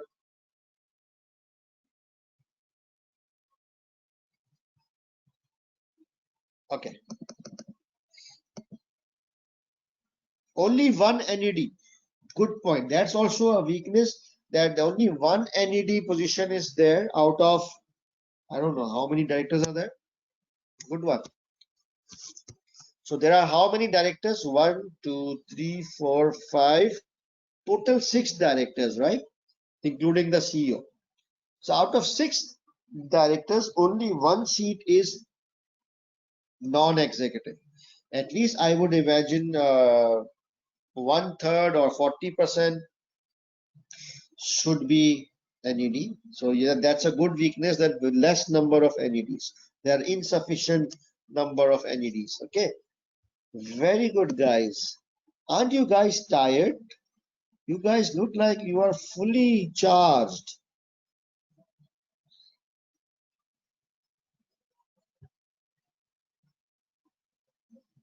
You guys need a break? Battery low? Okay.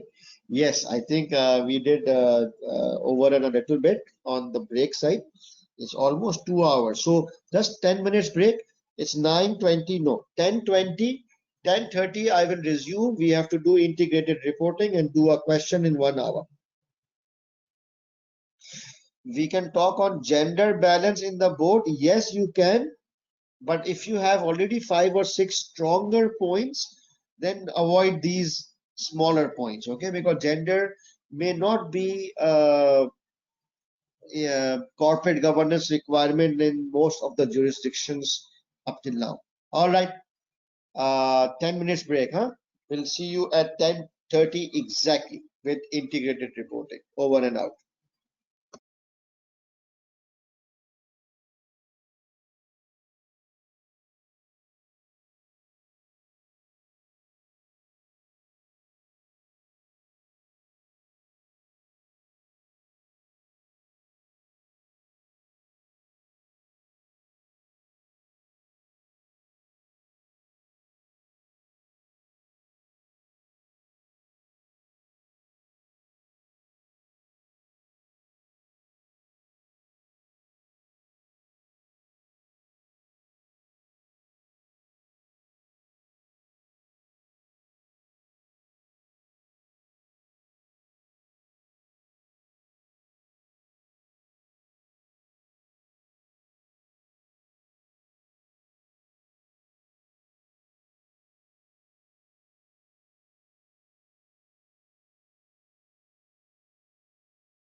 Hi, hope you guys are back.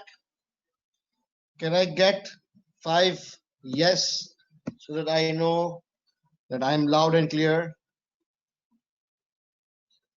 Oh, excellent. Thank you.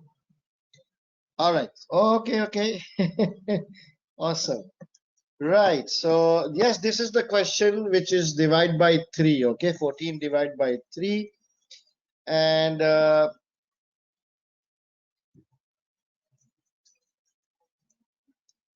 let's do integrated reporting. And if in the end I get some time, I will show you how to identify 1:1 exhibit versus 1:many.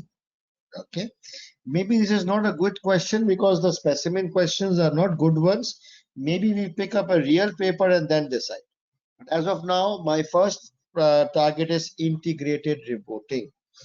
So before, let me hide some stuff. Okay, I will just talk about. So integrated reporting is a topic which was not there in the previous syllabus, or it was there but with very low priority or focus.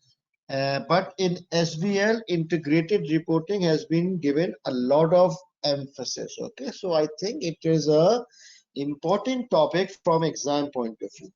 Okay, now let me try and make it very easy for you. Let's, as usual, try to keep it very simple. Stick with the basics. Okay,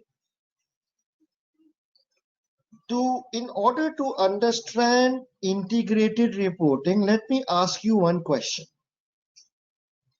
What do you think are the drawbacks of financial statements? Take 10 seconds and think of at least 3 limitations or drawbacks of a financial statement, perhaps from the viewpoint of a shareholder or an investor. 10 seconds. Think of 2 or 3 disadvantages or limitations of the audited financial statements which are normally published by these listed companies.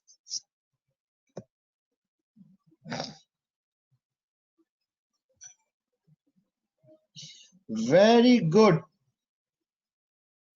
Number 1, it says it is historical. Do you agree, all of you, that financial statements are historical? Obviously, they are historical. Whereas, what do investors want? So if you are a potential investor, if you want to decide whether I should invest in this particular company or not, so historic financials would definitely help, but I also want to see the projections, because that is where my dividends would come from future profits, not from past profits, right? So the one of the biggest disadvantage of financial statement is they are historic, whereas investors, they expect some futuristic financial projections as well. Number 2, the audited financial statements or the annual reports which we publish every year is majority financials. Okay, so 90% of it is financials, and most of it is technical financials like deferred taxation and retirement benefit, long technical disclosures and all whatnots of IFRS. But to a simple investor, he is just not interested in only financials. He's more interested in business strategies and your business plans and all those things, because they come first, and then financials are a byproduct or a result of your business decisions and business strategies, correct? So the financial statements, they don't show you, they provide a lot of information on numbers, but they don't talk about the qualitative or the business side.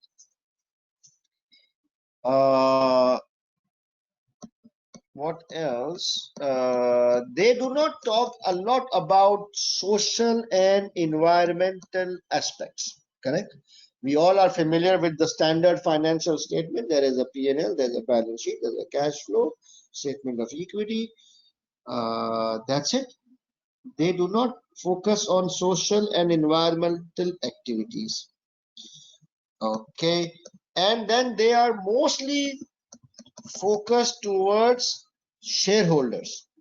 Their target audience is largely shareholders. So they kind of ignore other stakeholders, other key stakeholders. All right. So there are definitely drawbacks of financial information. So let's look at the differences. So basically, keeping in mind the drawbacks of the financial statements, another kind of statement was introduced. It is called integrated reporting. So financial statements, they follow a particular framework, right? IFRS, issued by probably, I don't know, IFAC, right? And similarly, integrated reporting has its own framework. So there is a global integrated reporting body.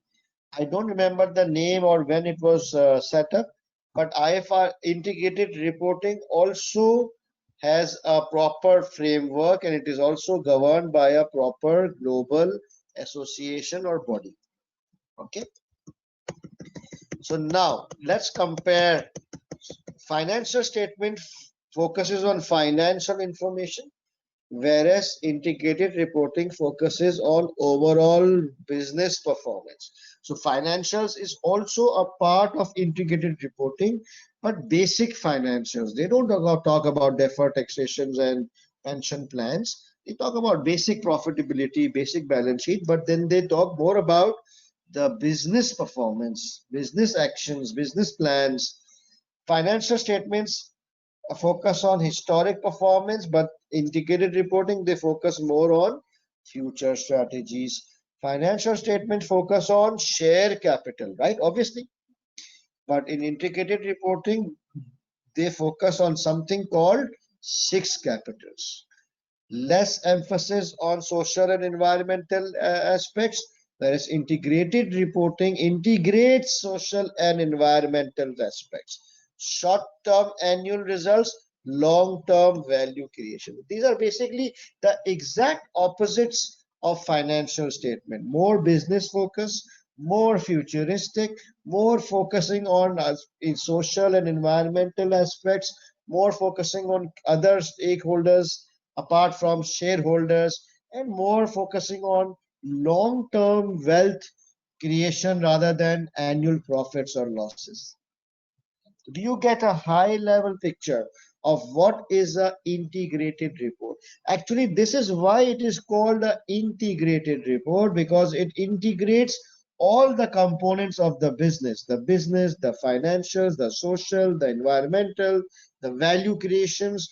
It integrates everything in one report, whereas financial statements is just a stupid financial statement.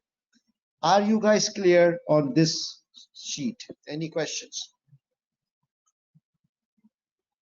I will come. Okay. A very good question is the financial statements are audited. Integrated reporting is also audited. Yes, they are audited, but integrated report are very subjective in nature. This is one of the drawbacks of integrated reporting. It is subjective, and to audit something so subjective is difficult. So we will talk about this in a few minutes.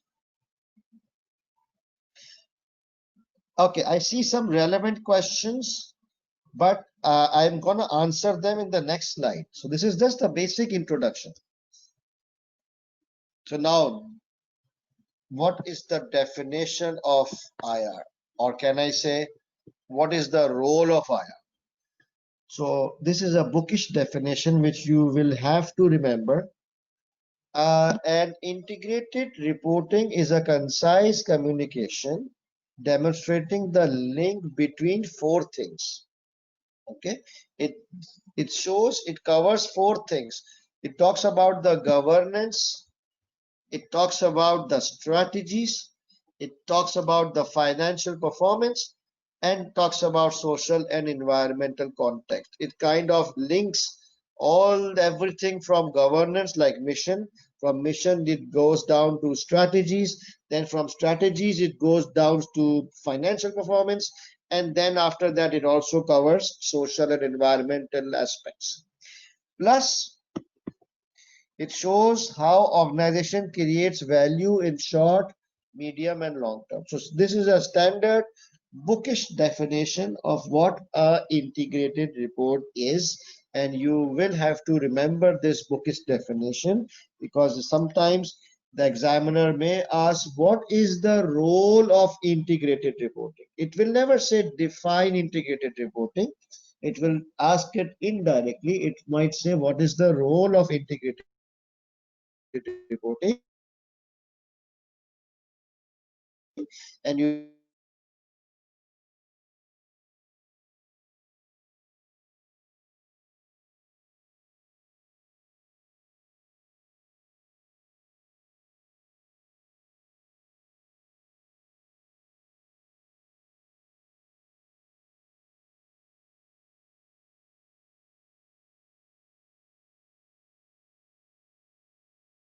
they will talk about their future plans and future strategies, and they will talk about six capitals.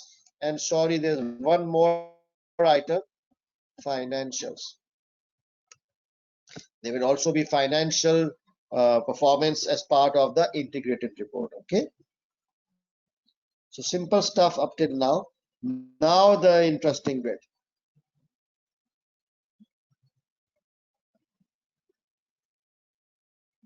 There's a problem with the audio.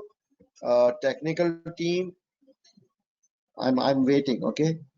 Hello. Are you guys able to hear me? If you are able to hear me, are you guys able to hear me?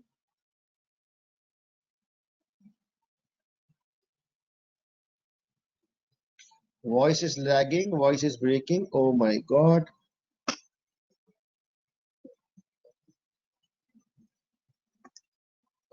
Let me check my internet.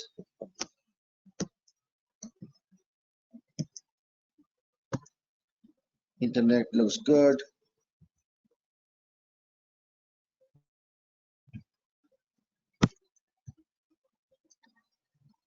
Okay, so all right. So I'll just repeat. No problem. I'll just go back, and what I was saying is that this is the definition. Okay, and in the exam it will never say define integrated reporting, but it will say what is the role of integrated reporting. So remember this definition. So what is the role of IR? It is a document which demonstrate link between the governance, the strategy, the financial performance, and the social and environmental context of an organization. And it shows how organization creates value in short, medium, and long term. What are the contents? Overview of the organization, detailed analysis of the external environment, perhaps using PESTEL and Porter 5, SWOT analysis, future strategies and business plans, six capitals, and plus add this one. Also, the financials are part of integrated reporting, but not that detailed financials, basic financials which a normal investor would like to see. Okay. Oh my God.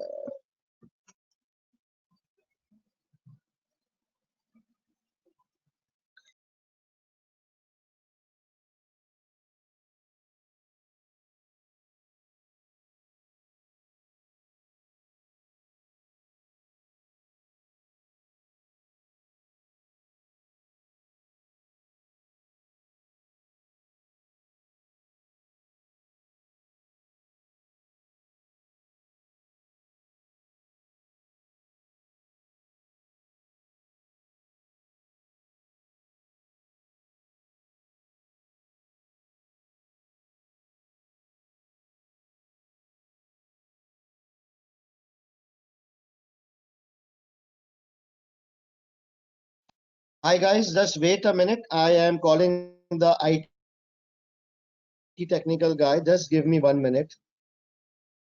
Okay. Let me sort this out because it is breaking the tempo.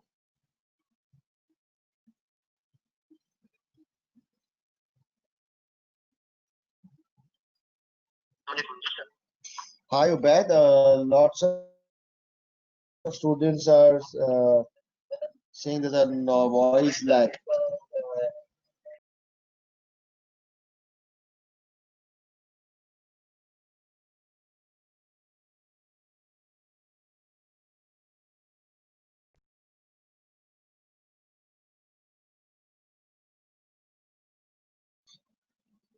Hi Ubaid. The voice testing 1 2 3. Voice testing 1 2 3. Ubaid, you are able to hear me? Is it clear? Okay, just double check. All right. All right. Thanks, Ubaid. Thanks. Bye. Guys, they are telling me nothing wrong from the technical side. Okay, thank God. Thank God. All right. Let's move on. Now, the important thing, the six capitals. So you remember one of the difference was between financial statement and IR was that financial statement talks about share capital, but in IR it talks about six capitals. So I'm an accountant myself, so I never understood what are those five extra capitals. But it is IR, it is a different perspective, right? So the first capital is financial capital. Obviously, when we say financial capital, it is basically the overall financial performance. So the standard ratio analysis or whatever with the analysis we do on financial statements, like we look at the profitabilities, we look at the balance sheets, gearings, all those things. It is all covered under the heading called financial capital. Plus, it also includes sources of funds for future strategies. So do we have, how easy is it for us to raise finances in future? Okay, so information will be given to us. If, for example, if our gearing is high, then it will be challenging for us to raise future financing. But if our gearing is very low, then we can raise finances, right? So these sort of things are all covered under financial capital. Manufacturing capital is the second capital. It covers tangible assets, both non-current assets and current assets. Okay, so you will be given a set of data, and you will see whether the current assets or current assets or non-current assets are going up or okay. If it's going up, you will say the manufacturing capital is improving, and if it is going down, you will say manufacturing capital is depleting. Okay, this is some standard word. Just keep in mind, manufacturing capital includes non-current assets as well as current assets, particularly stocks and stuff used in manufacturing. The third capital is called intellectual capital. Now this is more about intangible. So manufacturing capital was about tangible, whereas intellectual capital is about intangible. Okay. So what do you include in this? Research and development, brand, patents, technical or research and development staff. Okay, so main component of intellectual capital is research and development or innovation. Okay, human capital, it talks about our employees, the employees' knowledge, skills, experience, productivity, and efficiency, the turnover, the employee satisfaction surveys, anything and everything to do with our employees is part of human capital. So in the exhibit, if any information is given about your employees, you need to cover that under human capital.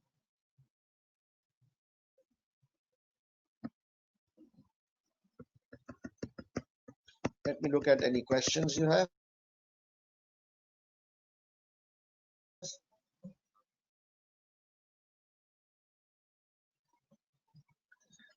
Before I move on,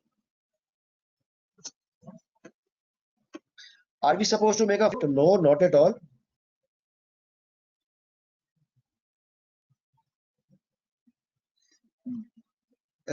Tosi, please ask which are to the slides. Such this kind of question you can ask me on my WhatsApp. Okay, nothing. So that means it's going simple now. Social capital. You remember the four things I talked about yesterday? Social capital talks about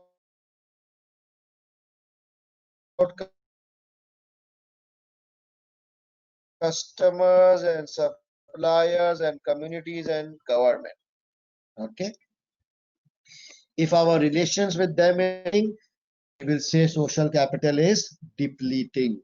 And lastly, the sixth capital is natural capital. Natural capital means environmental matters like carbon footprint, CO2. You know, though we talked about social and environmental yesterday. So the social matters we talked about yesterday is covered under social capital, and the environmental factors we talked about yesterday are covered under natural capital.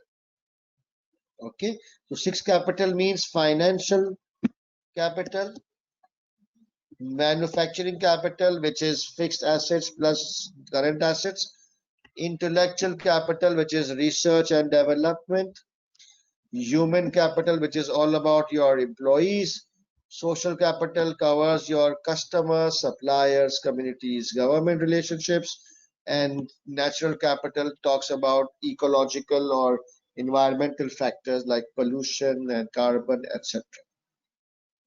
Easy, right? We will do a question on this in 5 minutes. So now, what is the advantage of integrated reports? Why do organizations they adopt integrated reporting? So first of all, it is a voluntary disclosure. What is a voluntary disclosure? A voluntary, so there are two type of disclosures. One is called mandatory disclosures and the other one is called voluntary disclosures. So organizations and listed companies, they obviously have some mandatory disclosures to follow, right? But voluntary disclosures are those disclosures where there is no legal requirement, but the organization on its own volunteers to disclose extra information for the benefit of its shareholders or stakeholders. So a voluntary disclosure is always seen as a good gesture from the organization. So it enhances the organization's image and reputation for transparency. That's the first advantage of integrated reporting. Enhances image and transparency. Then it also is effective communication with all stakeholders. Keep in mind, it says stakeholders. A financial statement is mostly for shareholders, right?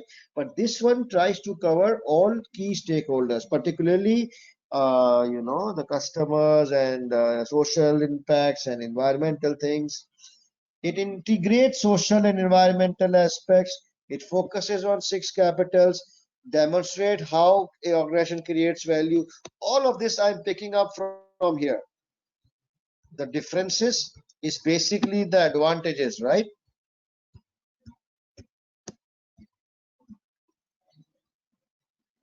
Enough. What's the disadvantage? Too much commercial information strategy is disclosed. So in a commercial organization, you can't afford to disclose your future strategies and your future business plan and how you plan to create value in future. You can't disclose that because you are a commercial organization. So integrated reported is not suitable for profitable or like not profitable commercial organizations whose objective or mission is to maximize profit, because you can't and you should not disclose these kind of information for public reading, right? So then which type of organizations they use integrated reporting? So normally the public entities, like government owned entities which are run on taxpayers money, they are adopting IR because they need to demonstrate that they are effectively using taxpayers money, they are adding value, and they need to touch base with lots of stakeholders.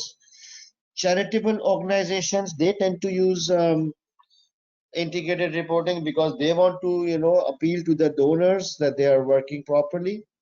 Global bodies like ACCAs and all those not for profit organizations, they adopt integrated reporting. Okay. uh, have you seen ACCA's integrated report? Let me show you. That just occurred to me, it would be interesting. ACCA global integrated report.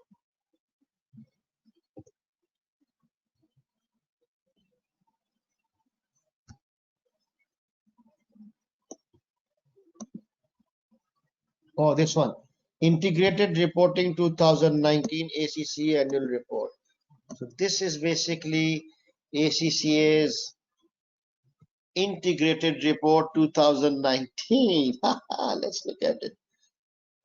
I will not go into details. I am just teasing you guys. So contents, value creation models, global context, stakeholders engagement, and our mission, core values. About this report, this is our 8th annual integrated report. Very good. Now look at these KPIs. Employer satisfaction. You see, let me employer satisfaction. Employer satisfaction, employers preferring a new recruit, overall growth, satisfaction from learning providers. They're not talking about student. Who is this guy? You see, so just take out, if you get some time, take out some time and try and read ACCA's integrated report. Okay. Let me get back to this. And then the second disadvantage is valuation of 6 capitals is subjective in nature. So how would you place a monetary value to human capital? If your employees are satisfied, how would you do a financial valuation? So integrated reporting is very subjective, difficult to audit, obviously, and they have not given any prescribed format. They just say disclose whatever you want so that all the stakeholders understand you and they know what your future plans are. Okay. Any question, guys? Before we start, a question. Who's that guy? I don't know. James Bond? Can we relate succession planning to intellectual capital? Succession planning of normal people, staff would be human capital. Succession planning of your scientists and people in research and innovation would be part of intellectual capital. Okay. Let's do this question. I have exactly 30 minutes left. SBL specimen paper DCS question number 1A2. 1A2. 1A2. Yeah.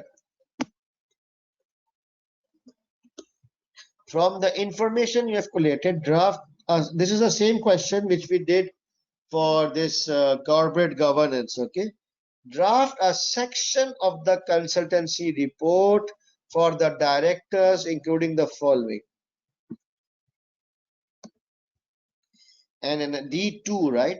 So the first one is an analysis of the industry and market which DCS operates, DCS is competing in using an appropriate model.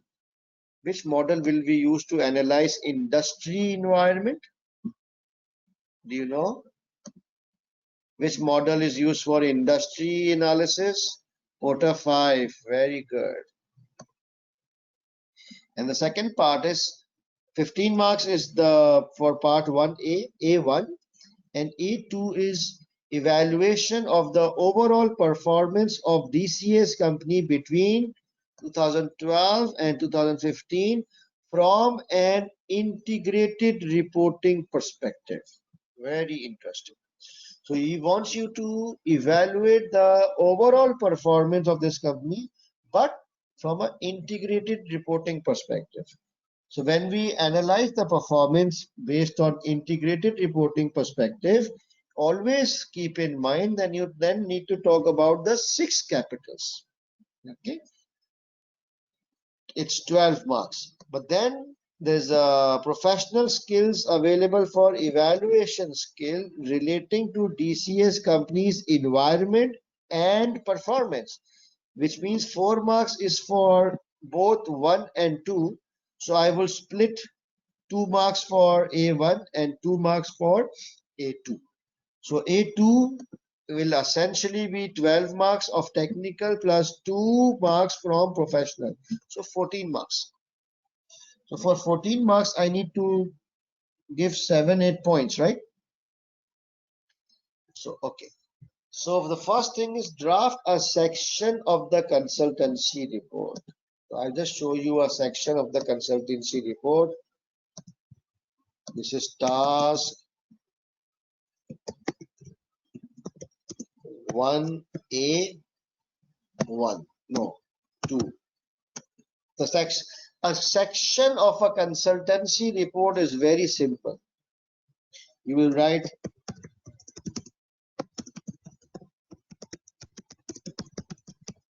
okay.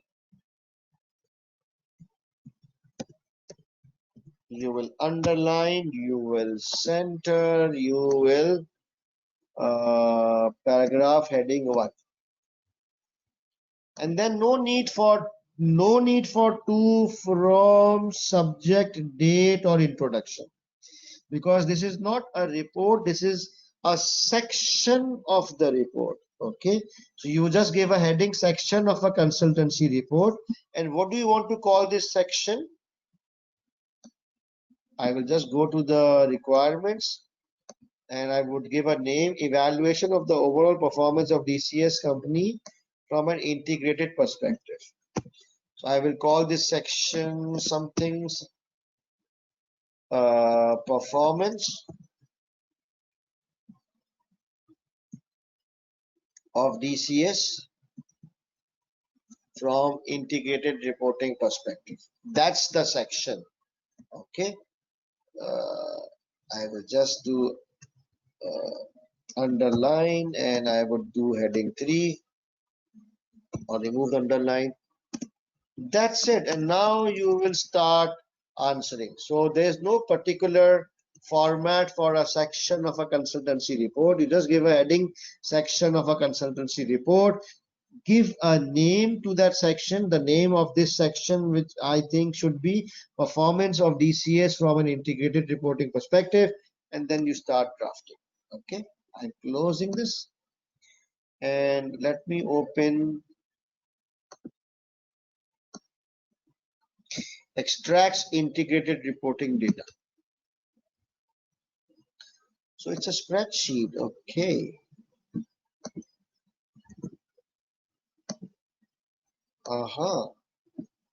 So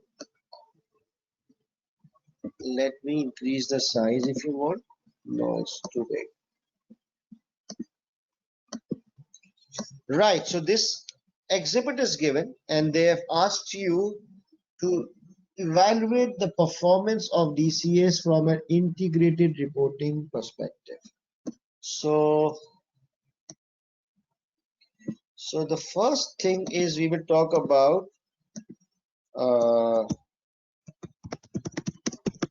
financial capital. Okay. Here we will talk about P&L, we will talk about balance sheet, we will talk about gearing, whatever the information is there, we will talk about. Okay, so financial performance, all figures in dollar million. Financial period 2012 to 2015. Okay, I give you guys 1 minute to analyze this data. 1 minute. Let's see whether, so always first analyze sales.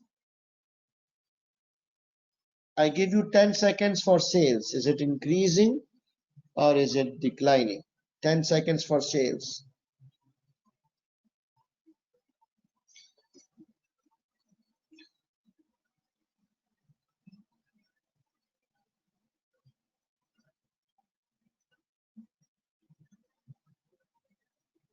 Right, so sales has increased, right?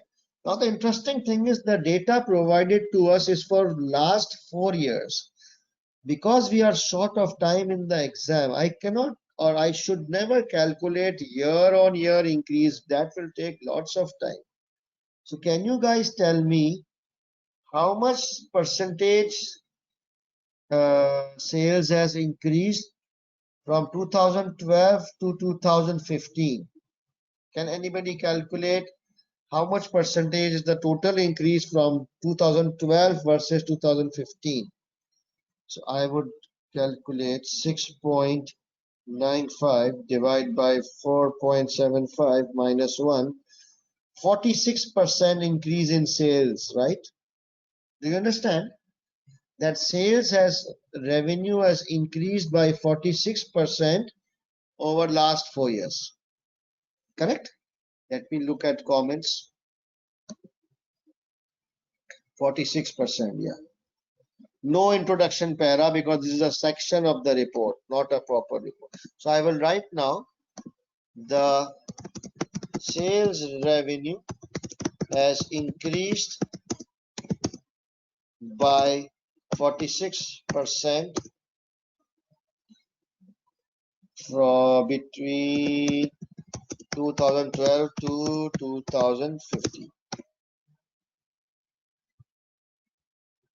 But I just noticed, is it increasing consistently or does it decline somewhere? So 4.75 and then it increased to 6.8, that's good. And then again it's increased to 7.4, but now in 2015 it is now lower than last year. Did you guys notice it? I will just make a note of it. I would say, however,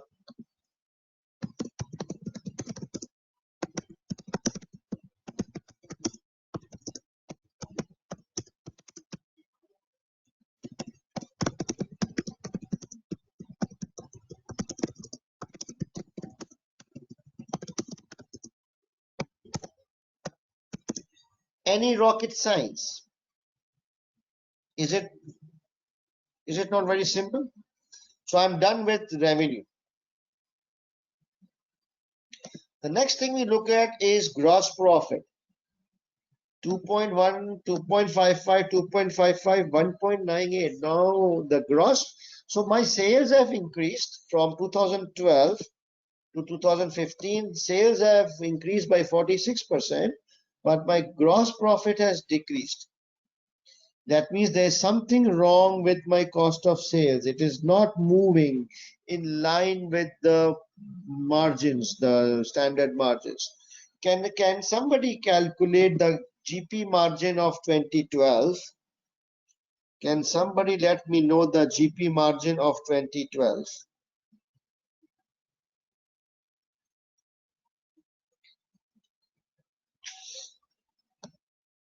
44%. Very good. And can somebody tell me the GP margin of 2015?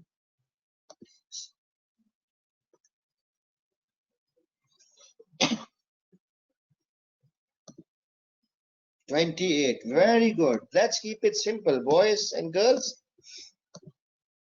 Next para. the gross profit is declining, has also declined significantly. The GP margin in 2012 was, I don't know, 44%. Yeah, 44%, which has shrunk to 28% in 2015. This shows that the cost of sales are not changing in line in same proportion as that of changes in sales revenue. Class. Simple. Now, what about other overheads? It's going down. Fine. Profit is gone. Profit. Finance cost. Oh my God. Ouch. It's gone up crazy. So profit for the year. So can anybody tell me the net profit margin of 2012 versus net profit margin of 2015? I will just copy paste, Control C, Control V. What are they calling this? Profit for the year. Okay. The net profit has also declined in line with GP margin. Percentage, guys, the profit margin in 2012 was 11%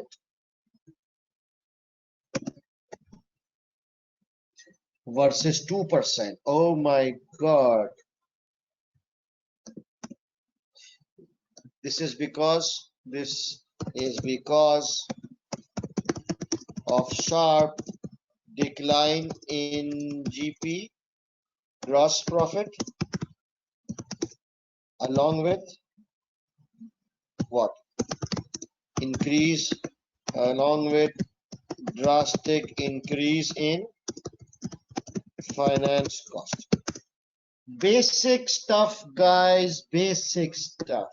Okay, you remember, when the more senior you'll go, the more back to basics you'll go.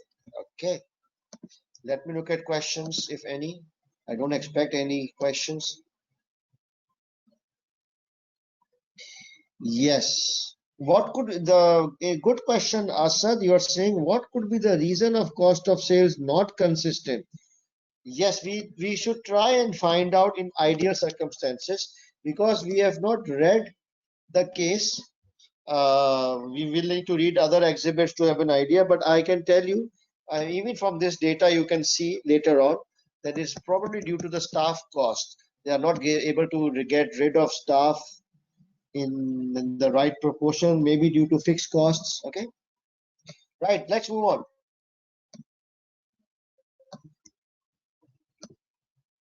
So you're done with P&L. Okay, very simple. Now it comes the interesting bit. There's now something called other data. It says number of employees. Employee related data will go under which capital? Can anybody tell me? Employee related analysis under integrated reporting framework is called which capital?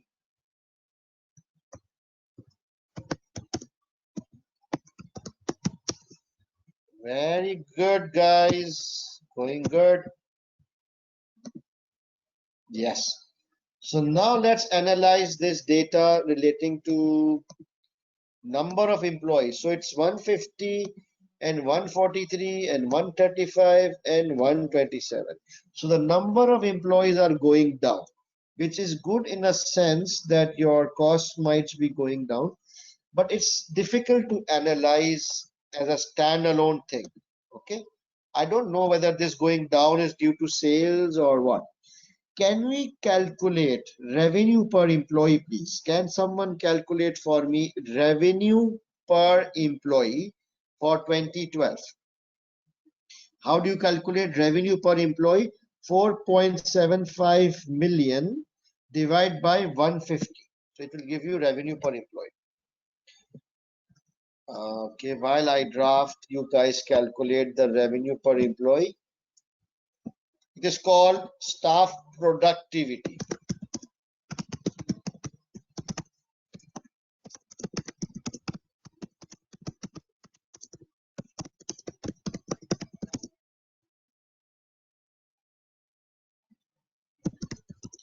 How much is it? Staff productivity.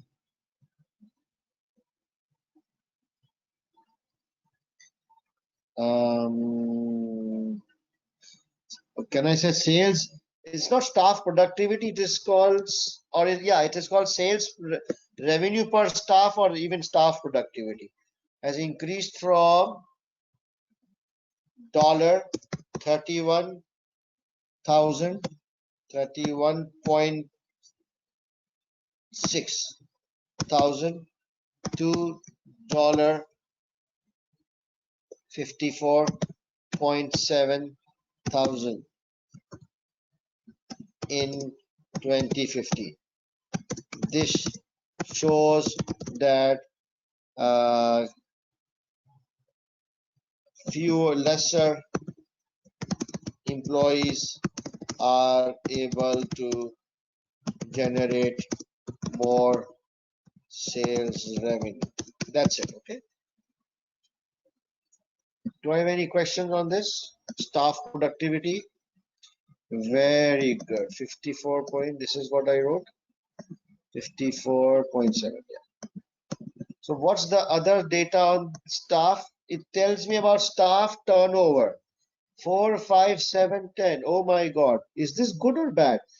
Staff turnover 4, 5, 7, 10. Is it improving or depleting?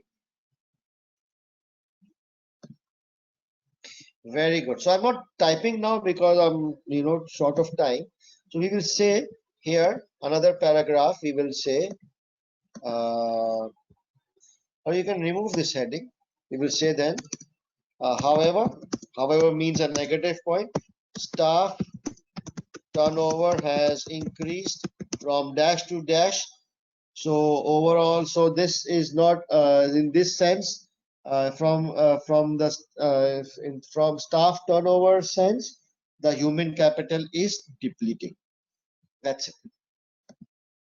Now, if you read the case somewhere, some reason is mentioned somewhere why the staff turnover is high. So if you can remember the reason, it would be awesome if you can write a one-liner reason from elsewhere in the exhibit why the turnover has increased. I remember something is mentioned somewhere. Now, percentage orders delivered late.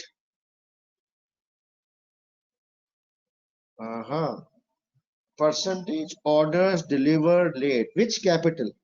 Human capital, manufacturing capital, financial capital, social capital, natural capital. Percentage of orders. These are customer orders which are delivered late. Customer orders. Social capital. Manufacturing capital. Why?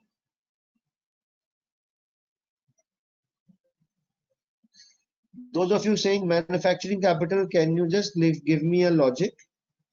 Manufacturing capital talks about fixed assets and current assets, mainly inventories. Okay.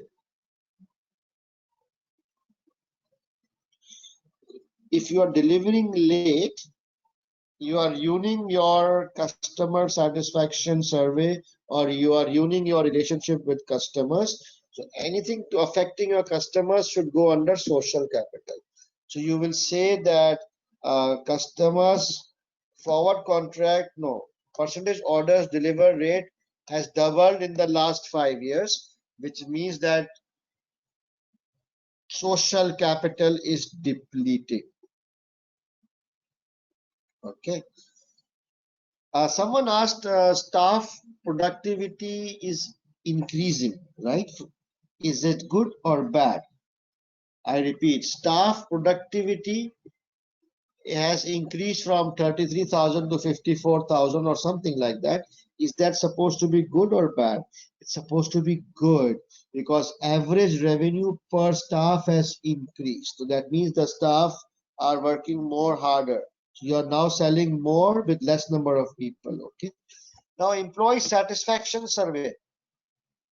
Forget about forward. Oh, there's a customer complaint. So again, this will be covered under social. Number of customer complaints has increased. So, social will have order late one sentence and customer complaints one comment on that. Just two lines on each. Forward contract, it might go under manufacturing because if their order size or number of orders are decreasing, so their inventory might decrease, but forget about it. Employee satisfaction will go under human capital. Now this one, investment in non-current manufacturing equipment as a percentage of sales.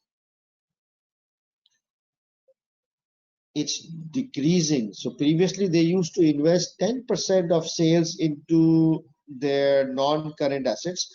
Now they are investing only 7% of their revenues in non-current assets. So you will say that the manufacturing capital is depleting. Okay. Let me see comments before it's too late. Yes, excellent, excellent. You guys are on the right track. R&D expenditure as a percentage of sales, it is again, it's gone down by half. So R&D will go into intellectual capital. It's depleting. Carbon emission in 1 kg in kg. Carbon emission in kg per 1000 sales revenue. It was 60 kgs. Now it's 80 kg. So carbon emission, is it good or bad if it's increasing? Carbon emission needs to go down. Okay. If carbon emission is increasing from 60 kg, it's going up to 80 kg, it's bad. Hence, they are also depleting their natural capital. Now, there are, in not all of them, but there are certain reasons mentioned somewhere. So in the exhibit, so you are expected to pick up that reason and paste it here. For example, let's talk about carbon emission. So it's like deteriorating, which means it's depleting. Fine. Do you want to know the reason? Go to background report. Okay, we haven't read it, but I'll show you. External environment. Read this.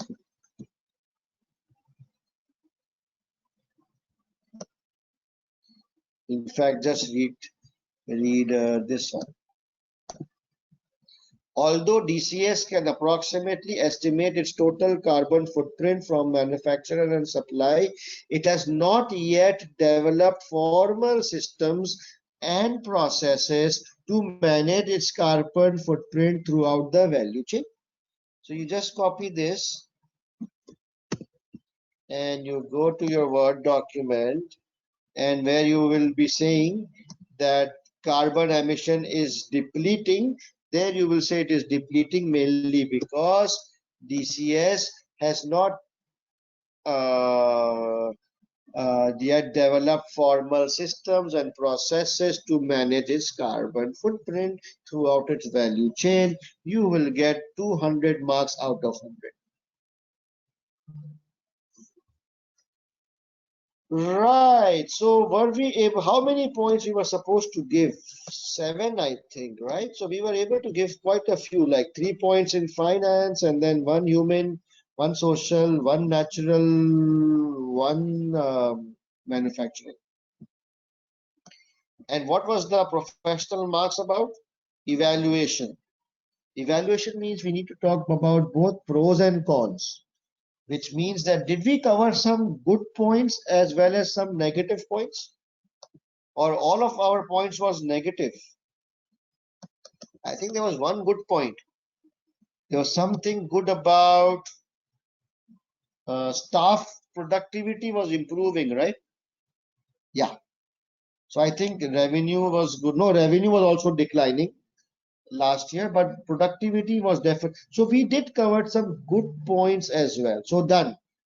We are through with professional marks. Yeah, if there is no positive, then you need to write one positive from your own pocket. Okay. So yeah, don't forget that. Good one. Can we skip any capital heading provided we have given 7 points?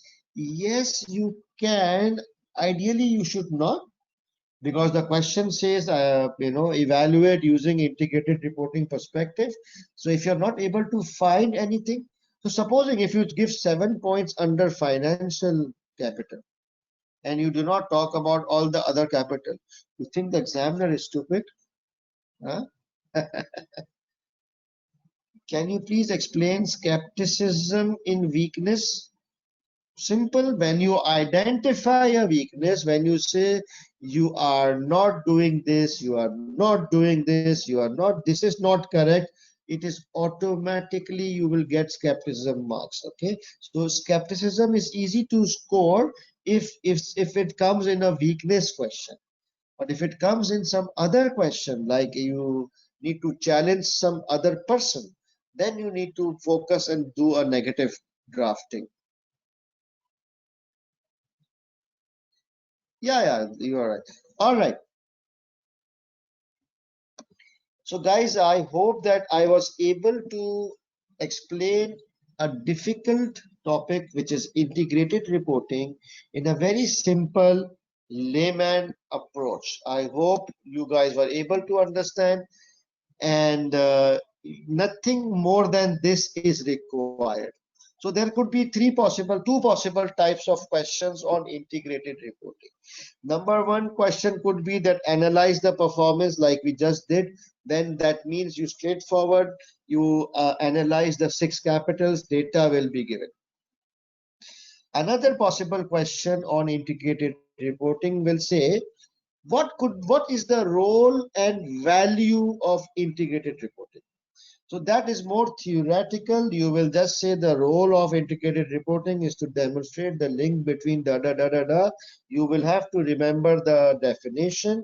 And what is the value of integrated reporting? Value means the advantages, the general advantages. It is a voluntary disclosure, so it enhances reputation. It shows social and environmental activities. It is more futuristic. It covers all aspects of business. But obviously, you cannot write general things in SBL. You have to link with the case. So there will be some information in the exhibit which you need to consider. Right. So with this, my time is up for tonight. I hope you guys enjoyed this. Tomorrow we will do some more interesting topics. So I will post the today's handout and the link to the video tomorrow as soon as the video is available. Till then, you guys take good care. Try to do this question at your home. This question and the previous question tonight, which on corporate governance. Please do it with your own hands so that you get hands-on experience. Until tomorrow, take care and good night.